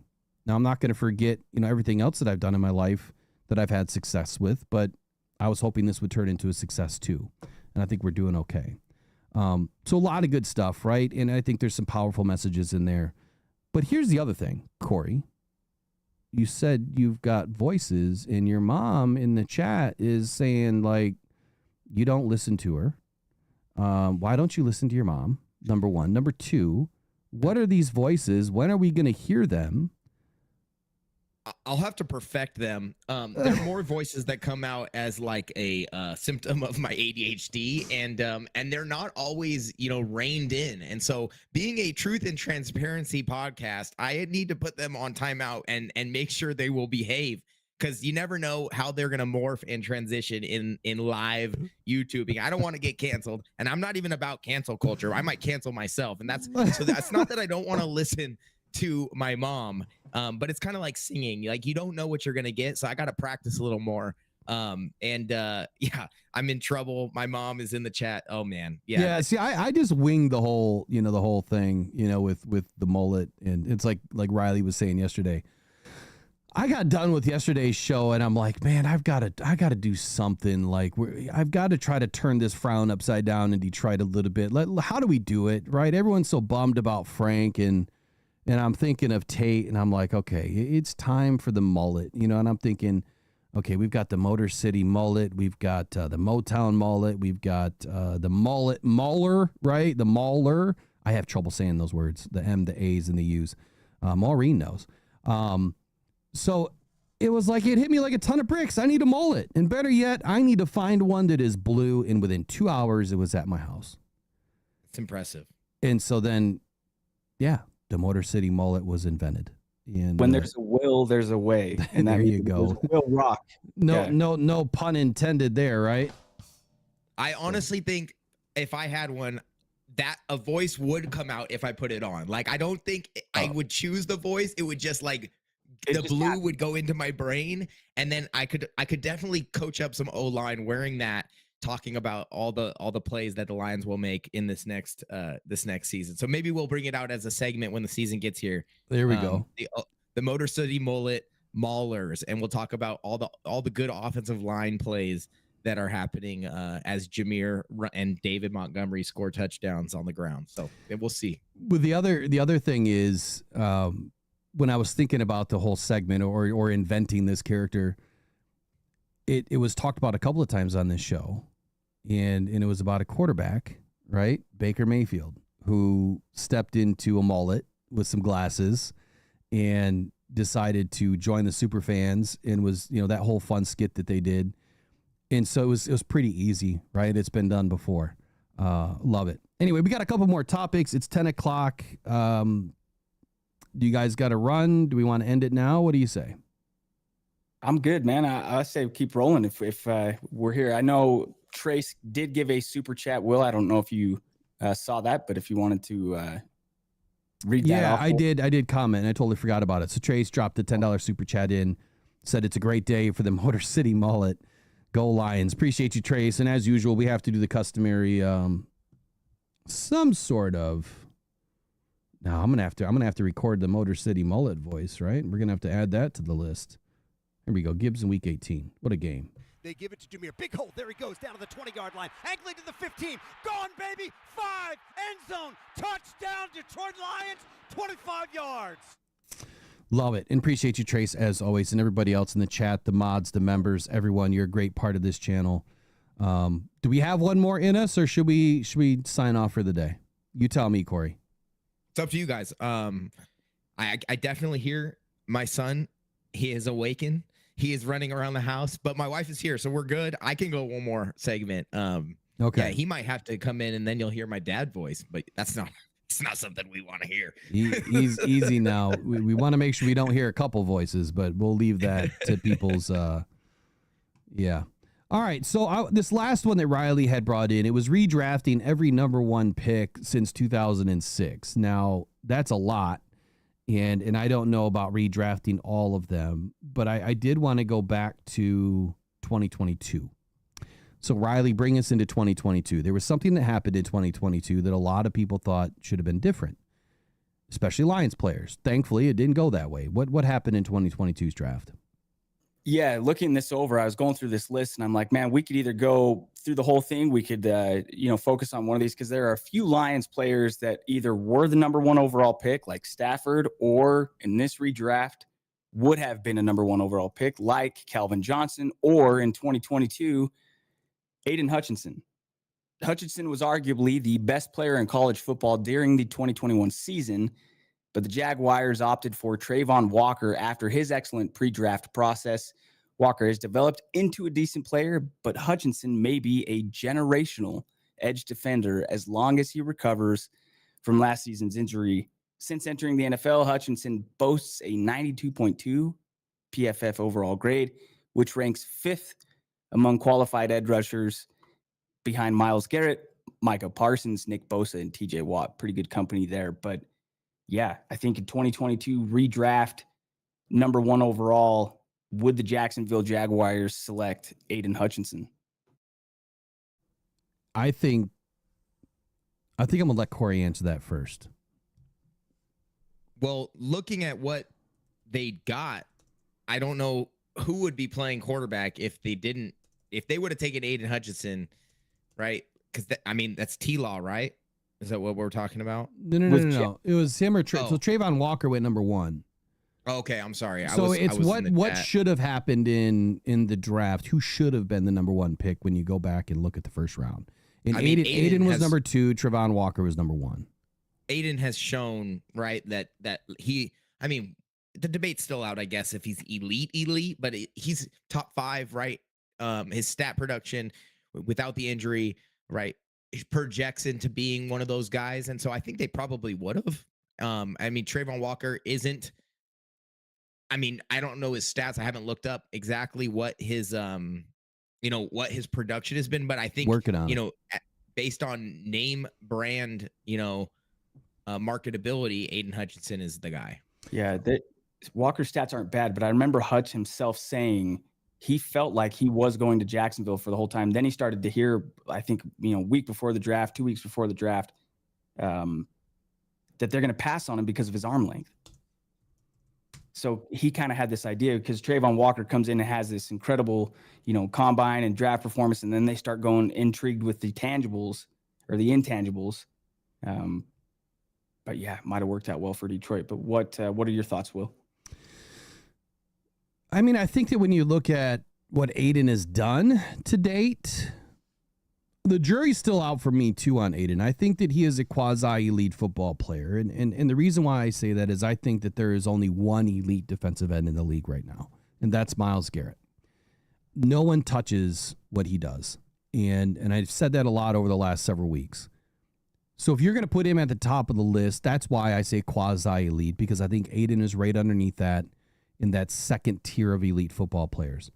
When you compare what Trayvon Walker has done and what Aiden Hutchinson has done, I think that the issue is what scheme are they in, right? So the Jags run a 3-4, do they not? I would not know off the top of my head. I'm working on. I'm pretty sure they do. They run a 3-4 defense. So Trayvon Walker is by and large on the outside a little bit more, and he's not necessarily lined up like a defensive end all the time. More so, he's an outside linebacker in the 3-4 scheme. So it's way different, right? It's a way different scheme. So their stats, how can you really compare them? It's kind of hard. I would only like to compare a 4-2, 4-3 base defense defensive end to a 4-2, 4-3 base defense defensive end. 1 for 1. It's like comparing apples and oranges when you compare a 4-3 and a 3-4 defense. Totally different scheme.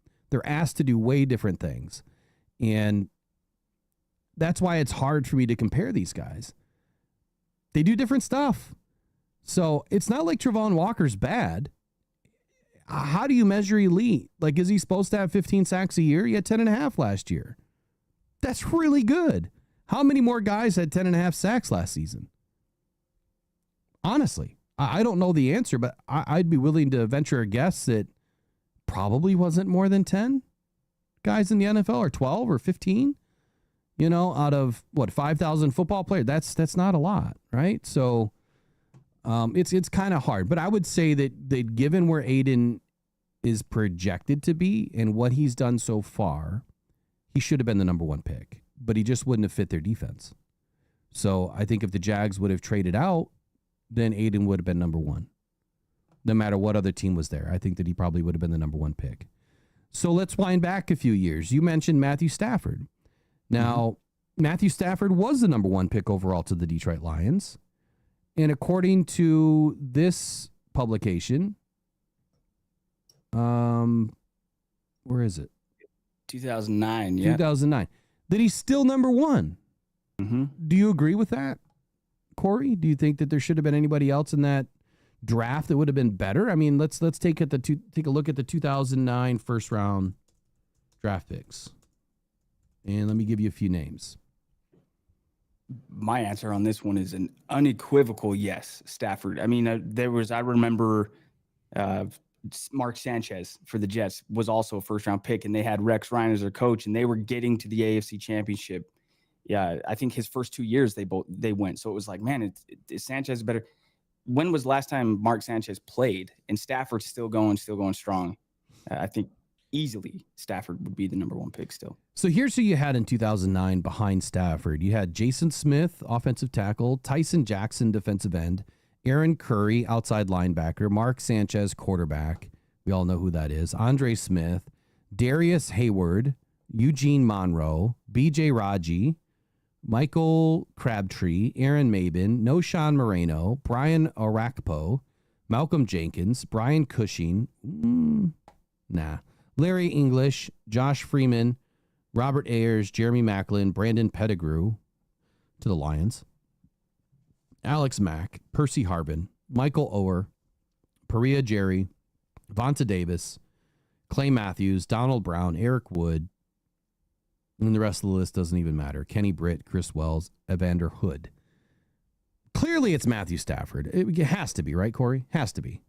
Yeah, I mean, look at the caliber of players. We got Matthew Stafford. He's got a Super Bowl ring. Don't forget that. Like everything he did in Detroit, and then he also got a Super Bowl ring. He's still playing.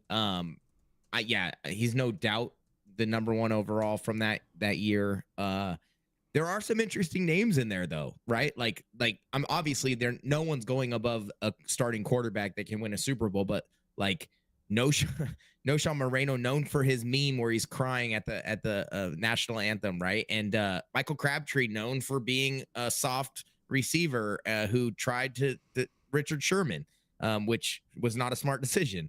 Like there are some Percy Harvin, he was a weapon for a little while, and you can go down the list, but no, of course not. It's definitely Stafford, and that's by a long shot. I think so too. So the last one, Riley, what was the other Lion there? I think it was 2007. Yeah, which to me says a lot, because I remember this is when I was in high school, and I remember going to my friend's house every day at lunch because we could walk there from school, and we would just sit and watch ESPN and watch the mock drafts. And he's telling me, Calvin Johnson. And I kind of wanted Adrian Peterson, because in my mind, it's like you get the running back that you can give the ball to a ton. But Calvin Johnson, perhaps the hardest decision on this list. Johnson narrowly edges out Joe Thomas for the top spot in the 2007 redraft. So obviously beyond AP, you had Joe Thomas. The man known as Megatron was as dominant a wide receiver as we've seen in the Pro Football Focus era. Johnson's 92.7 career PFF receiving grade is tied for the 9th best among qualified wide receivers in PFF history. Despite his retirement after his age 30 season, he was certainly still in the peak form at the time as he finished his final 5 seasons with at least an 86 PFF receiving grade. There's only one Calvin Johnson. Yeah, there's only one Calvin Johnson, but I think that what you forgot to mention here is who was taken ahead of him in this draft. It's bad. Oh God, It's yeah. depressing. Jamarcus Russell. They could add Brady Quinn. I mean, out of all of the quarterbacks that had so much coming out of college, there was so much hype about this guy. One of the biggest draft busts ever in the history of the NFL went ahead of Calvin Johnson. Thankfully, the Lions got Calvin. Is there really anybody else? Let me just run through the list. So Joe Thomas, I mean, hell of a offensive tackle. I mean, one of the best ever at number 3. Gaines Adams, don't even know who that is. Levi Brown, LaRon Landry. Okay, Adrian Peterson at number 7. You could make an argument, but it would be a quick one. Jamal Anderson at number 8. Ted Ginn at number 9. Amobi Okoye at number 10. Patrick Willis. Marshawn Lynch. Player. Okay, so there's another argument. Marshawn probably should have been number 2, and Calvin should have been number 1. Oh, Darrelle Revis. Yeah, there's another argument. Lawrence Timmons, Justin Harrell, Jarvis Moss, Leon Hall, Michael Griffin, Aaron Moss, Reggie Nelson, Brady Quinn, Dwayne Bowe, Brandon Mayweather, John Beeson, Anthony Spencer, Robert Meacham, Joe Staley, another really great offensive. Yeah. Staley, another really good offensive tackle. Ben Grubbs, Craig Davis, Greg Olson, and Anthony Gonzalez. If I were to redraft this, it would be Calvin Johnson, Marshawn Lynch, Adrian Peterson, Joe Thomas, Joe Staley. That'd probably be how. Actually, Darrelle Revis would have been number 2. Then it would have been the rest that I mentioned. What do you think, Corey? Yeah, I think you're right on. Obviously, it's easy to go back and go like, wow, like look at all these Hall of Fame caliber players that were drafted in these different spots. The one thing I noticed, and Lions fans will love me for this, is I'm going to go through the list of defensive ends that were drafted in the first round. Okay. And you tell me how many names you recognize. Gaines Adams, number 4 overall. Jamal Anderson, number 8 overall. Adam Carricker, number 13 overall. Jarvis Moss, number 17 overall. Is there any more? No. Let's see. No, that's it. That's all the defensive ends. Like, I know none of them. Lamar Woodley in the next round. Tim Crowder, Victor Abrimimi. I don't even know. The Detroit Lions took a defensive end from Hawaii in the second round, 58 overall. Iakaka Alma Francis. Bruh, who? Hey, we took a DB out of Boise State though, Gerald Alexander. Great. But who is Ikikaya Alma Francis, and why are we taking D linemen or defensive ends from Hawaii in the second round? That is your point right there. You can draft a defensive end early. It does not mean that they are going to pan out. Like, I don't think a single one of those dudes had a career worth noting. No. Right.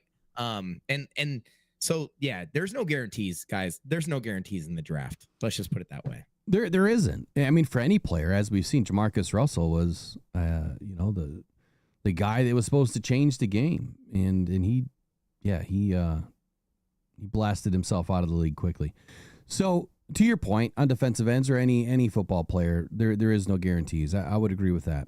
But that's it. Is there anything else you want to cover out of that list, Riley? Was there anything that popped to you that you want to share, or is that it? Yeah, I think that was kind of it. As I was just going through it, it's thinking, man, if Lions have multiple players here that would be number 1 overall pick caliber, but it wasn't until very recently when the Lions obviously started to really become a winning football team. So, Corey, you're joining One Pride at such a perfect time, man. Oh, thank goodness. I don't know if I would have been able to do it. There were teams that I was scared to be a fan of, and I'm so glad I'm a fan of the Lions.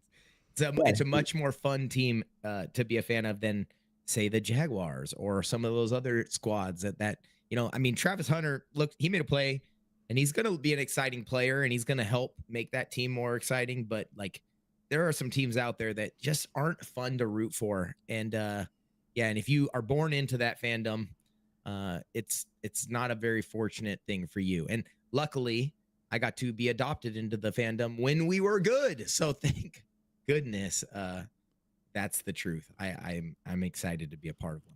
Well, at least you didn't have a bandwagon back up to your front door and you jumped in it. So, you backed in a different way. And that was the sixth round for your brother, and we love it. So glad to have you part of the fandom, man. And what I really love is how you didn't really have a team. And so a lot of your takes are very authentic.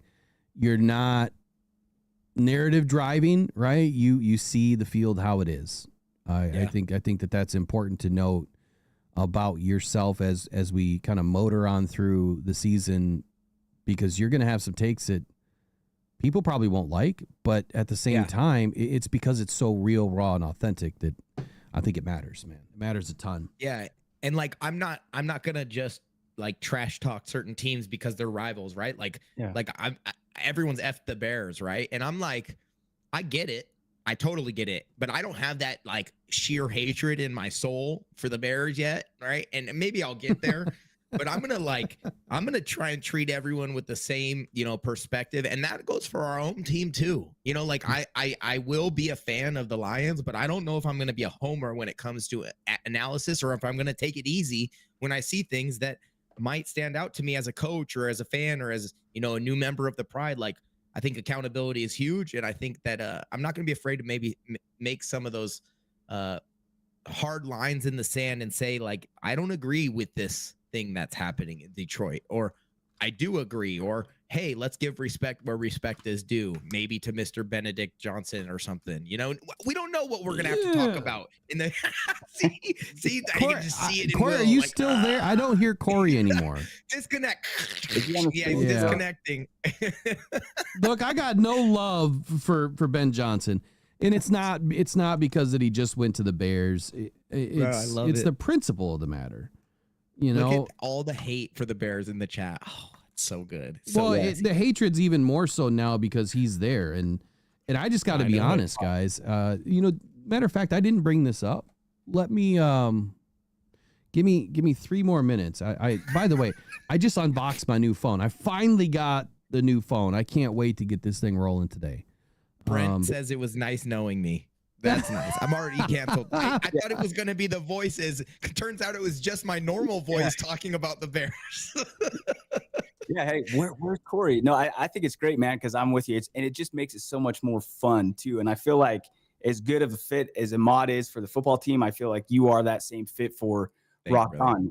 Bringing analysis, Will has never asked me to say anything other than just what's genuine, right? Yeah. Just be yourself. It has to be. It has to be. It has to be. Look, if the fans don't understand that, if the audience doesn't understand that, I'm dead nuts serious when I say I want truth, transparency, and honesty. I've never once asked anyone to say anything. Right. It's you put your topics together, you write your stuff, and we write everything ahead of the shows. And now I've taken that a step further. I don't want to see anything you're writing. I just want to see the topic. You can provide some links to some research and data. I don't want to see anything really other than that. Maybe some bullet point questions that you might ask, but that's just so I'm a little prepared. But that's because I want it to be authentic. I want the exchange to be real. So you brought up Benedict Arnold Johnson. Okay. I'm going to finish with this because you said, I'm not going to have, like an opinion, I guess, on the Bears just yet. You want it to be authentic. So he commented on Frank Ragnow retiring from the Lions. Has anybody seen this yet? I have not. I saw the headline. I don't know what he said. I didn't click on it because something else was distracting me. And so I clicked on it, and let me just read it. So he says, I quote, "I don't know if I've been around a tougher player in my life than him. He was a pleasure to coach, a pleasure to be around. He makes everyone around him better. The number of injuries that he had, and he was still able to play through, it's pretty remarkable. Whether you were in that locker room with him or you competed against him, I think that everybody in this league had a high level of respect for him." So great words by Ben Johnson for Frank Ragnow. Now, this is the Ben Johnson that I love. And I have a ton of respect for Ben Johnson as a coach, as a person, as a human. I just lost a bit of respect when he decided to run to the Chicago Bears. But outside of that, I still think Ben is going to be a good coach. I just hope it's not on the days that we go up against him. But great words by Ben Johnson, and I assume that both you guys probably feel the same way, that Ben probably hit the nail on the head here. Yeah, absolutely. That's, some things don't even need to be said. I feel like it goes, I've never met Frank Ragnow in my life. He has no idea who I am, but I feel like, I appreciate him for what he's done. So, Ben's saying something that just seems to be very genuine, but I did see last night, he said something along the lines too of, with DeAndre Swift, it's, telling everybody when the lights are brightest, you're going to perform at your best. I'm paraphrasing something like that. And I just remember thinking, see, that's something Will would say. See, Ben, I don't like that, because you don't like DeAndre Swift because you got rid of him in Detroit. Granted, it wasn't his decision, but yeah, so there's the tit for tat with Ben Johnson, all the stuff he said this offseason that we don't like as Lions fans. But certainly, yeah, the comments he made about Frank were very on point. All right, final 30. Go ahead, Riley, and then we'll shoot to you, Corey. Another great Rocked On Rise and Grind morning show. Appreciate everybody hanging out with us. And I'm excited to be back. I'll be back with the guys on Friday morning, and hope everybody has a great Wednesday. Corey. Oh, man, I was sorry. I was just laughing because Brent, the last comment he wrote, the purple incarnation of Satan also deserves your hate too. Don't forget about them. And honestly, if you're going to go faith-based, you're right. I do have to hate Satan because that's in my heart, right? So maybe I'll learn that too. But yeah, you're going to get, Will was talking about how we prep for the shows, and sometimes he doesn't even know what I'm going to talk about because it just comes off the top of my head and I don't even prepare. So I don't do my homework all the time. And maybe that's why I'm so genuine and off the, you'll never know what you get. And maybe you'll get a voice coming up here soon. We'll see. But it's definitely not going to be because my mom told me. Never. I'm a grown up now. So it's an independent decision sometimes. So for me, look, I gotta do one quick thing. Just real quick. Bear with me. It's awesome too. All right. So here's my final 30 of the day. Alex Anzalone. Okay, he's wearing some black shorts, black t-shirt, some grays, some blues. Yep, he's not wearing any Lion stuff. Who gives a rip? Truth, transparent, honest reporting and journalism. And look, he's wearing a Florida shirt, like I said he would. He's wearing a Florida shirt. See that? He's not going to go back and play for the Florida Gators. His time in college is done. So my final 30 of the day is very simple. Don't click on everything you see and don't believe everything you read. Join us tomorrow. Be more in depth on your Detroit Lions and your NFL. I did not like that video. Do what? I did not like that video. To be honest, that video did not give me a bunch of. Now I'm not saying anything about Alex Anzalone as on the Lions. I'm just saying I don't think that was the best, most impressive workout video I've seen. Like it doesn't make me think Alex Anzalone's an all-pro linebacker. Some of the just my coach. I'm just telling you what we can talk about this later. We can sign off now because this is a great topic to talk about later. We'll come back to you that done film, started it, so now you got to finish it. I'm just telling you if you can. I saw the facial expression, Corey. I wondered, did he migraine just set in? Because you didn't look. No. I'm watching the film and I'm watching him and his stride. I'm watching him break down around cones, and I'm watching him, race. I don't think he's the most fluid athlete, to be honest. Like my eye test says an effort player. I see somebody who, kind of like the linebacker we just signed, maybe making tackles sideline to sideline, but I don't see a dude and maybe, okay, I'm watching a workout video. I'm speaking too much into this, but I see athleticism and the way he was breaking down with his arms flailing around here and just his stride length and things. I don't see a superior athlete when I watch that video. So, I mean, good on his social team for editing and getting all these other things right. But that video to me doesn't scream like I need Alex Anzalone on the team for the future of the Detroit Lions success. That's just me. And here's my new fan base. Man, I know I might have just riled up the beast, but dude, you just stepped in the biggest pile of shit ever with that comment, and it's okay. Like, dude, you are straight up in some elephant dung, waist deep right now. I will go watch film because the film is where it's at, but I just didn't see it. I just don't. I'm sorry. Alex is like, he's the heartbeat of this team, and I got to be honest for just a moment. This was a Kildare promoted video, I guess, is what I understood about it. And yeah, you don't see a bunch of high activity. He's never been an all-pro, but you don't see a bunch of high activity that shows that he's real fluid in and out of his breaks. And yeah, maybe that's all I'm saying. Yeah, maybe his arms are flailing around a little bit. But when you see him on the field, then tell me, because I will. The dude is cerebral. He's really smart. He's a big time leader. I mean, he proves through his work ethic, and he's probably one of the hardest working guys in the room. Wait, you're saying? Hold on. Is he the best linebacker out there? No, but to your point, he's a high effort guy. He's going to give 1,000% every single snap, and that's what we appreciate. I think the most about him is that he will go 1,000% all the time. But what were you going to say? So what you're saying is that my perspective that I got from a 30-second Instagram clip was not correct. Wow. No, wow. I wouldn't say that. I'm just saying there's more. Right. There's more to right. Alex in 30 seconds, right? Hey, exactly my point. Yeah. That is exactly my point. You cannot watch a 30-second Instagram clip and prescribe all this meaning to it when it actually doesn't mean anything. Oh, so right? hold on. Hold on. Yes, I'm making your point for you. No, you're just trolling a little bit, weren't we? I wasn't trolling.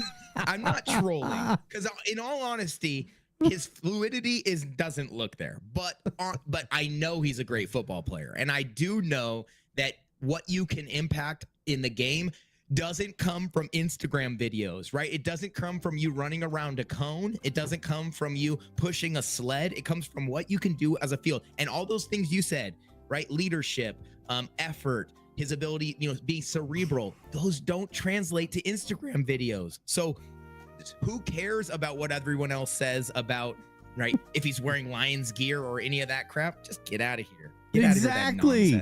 Exactly. That standard's the standard, boys. We'll see you guys tomorrow. Take care.